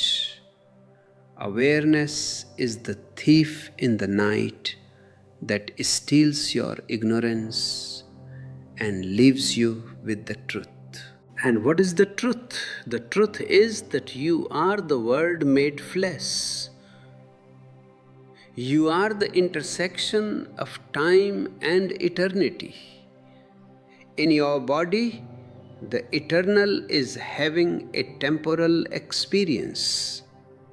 In your mind, the infinite is playing with limits. This is the Leela, the play of God. When you realize this, you stop taking your problems so seriously. You see them as part of the play. You see the mustard seed of your life as a beautiful unfolding. even when it involves the pain of breaking. The pain of breaking is not a punishment, it is a preparation. It is the tilled earth being open to receive the seed. If the earth could speak, it might complain about the plough. It might say, "Why are you cutting me? Why are you hurting me?" But without the cut, there is no depth. Without the pain, there is no receptivity. Your heart must be broken open so that the world can enter. Your old bottle must be shattered so that the new wine can flow. This is the secret of the cross. The cross is not a symbol of death, it is a symbol of the ultimate tilling. It is the moment where the ego is totally broken so that the divine can be totally revealed. And you don't need a physical cross to experience this. Every moment of total surrender is a crucifixion of the ego. Every moment of total love is a resurrection of the spirit. This is the unstoppable cycle of the soul. Think about the word again. All things were made by him, and without him was not anything made that was made. This means that everything, the good and the bad, the light and the dark, is a manifestation of the same source. When you understand this, you stop judging. You stop saying this should not be. You see that even the darkness has a purpose. It is the background that allows the light to be seen. It is the soil that allows the mustard seed to grow. This non-judgmental awareness is the ultimate power. When you don't judge, you don't resist. And when you don't resist, you are unstoppable. Resistance is what creates friction. Friction is what slows you down and stops you. If you are in total flow with existence, there is no friction. You are like the wind blowing through the trees. You are like the river flowing to the sea. You are moving with the entire power of the universe behind you. This is what it means to be a son of God. It means to be in a state of at-one-ment with the Father. It means to have dropped your separate will and accepted the universal will. Not my will, but thine be done. This is not a prayer of a weakling. It is the declaration of a master. Because when your will is the universal will, you are the most powerful being in existence. Nothing can stop you because nothing can stop the universe. But you are still clinging to your little will. You want your small egoic desires to be fulfilled. You want the world to conform to your ideas. And that is why you are constantly being stopped. You are bumping your head against the reality of existence. Stop fighting the reality. Drop your ideas of how things should be and see how things are. The kingdom is here now. It is perfect, just as it is. Your single eye will show you this perfection. The mustard seed doesn't try to grow into an oak tree. It doesn't compare itself to the flowers. It just becomes a mustard tree. That is its perfection. You don't need to be a Jesus or a Buddha. You only need to be you. But the you that you are meant to be is hidden under the old garments of who the world wants you to be. Take off the garments. Be naked. Be authentic. Authenticity is the most forbidden secret, because an authentic person is uncontrollable. They don't follow the law because they are the love. They don't follow the scripture because they are the word. They are a law unto themselves. This is the freedom that Jesus was offering to the people of his time, and it is the freedom I am offering to you. It is a dangerous freedom, yes. It is the freedom of the high seas, but it is the only freedom worth having. The old bottles of religion are safe. They have a predictable routine.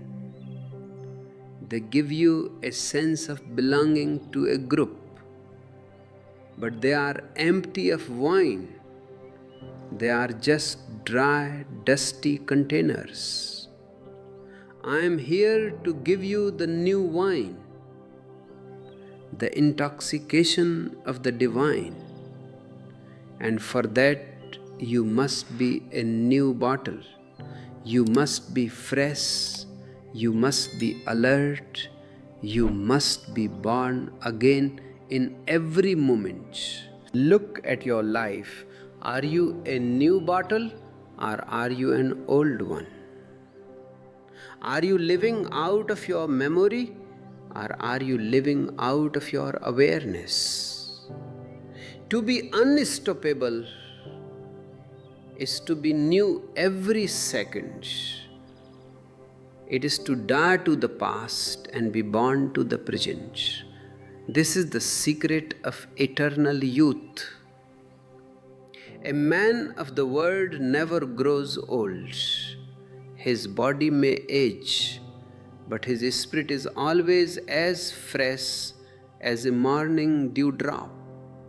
He is always a child of the bride chamber, always in a state of celebration. This celebration is the mark of the mustard seed that has become the tree. It is not a celebration of having something. It is a celebration of being everything. It is the joy of the Creator witnessing His own creation. And God saw that it was good.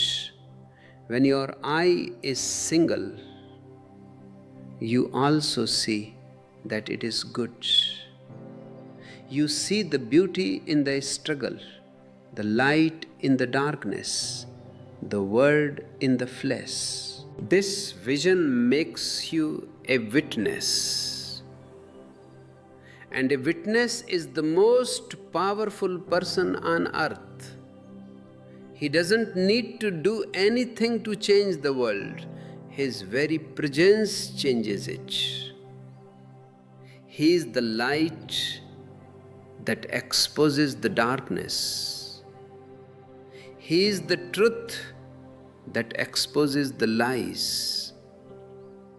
He is the unstoppable force of the divine manifesting in the world of man. But remember, the light shineth in darkness, and the darkness comprehended it not. Don't expect the world to applaud you. Don't expect the old garments to welcome your new wine. They will try to stop you. They will try to crucify your reputation, your career, your social standing, but they cannot touch you. They cannot touch the world. They cannot stop the mustard seed once it has broken open. So be bold. Be a gambler. Risk everything for the forbidden secret. The secret is that you are already what you want to be. You are already at home. You are already divine. You only need to drop the I that thinks it is separate. You only need to let the mustard seed fall into the tilled earth of your own heart. The process is silent. It is subtle. It is happening right now in the gaps between my words. It is happening in the stillness of your own breath. Can you feel it? The word is vibrating in you. The kingdom is opening before you.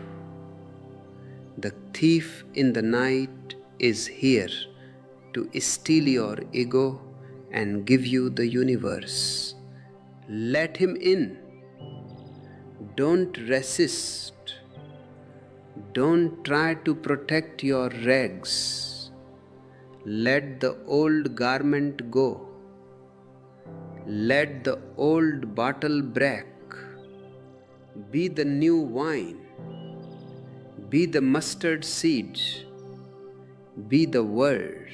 In this state, you are truly unstoppable.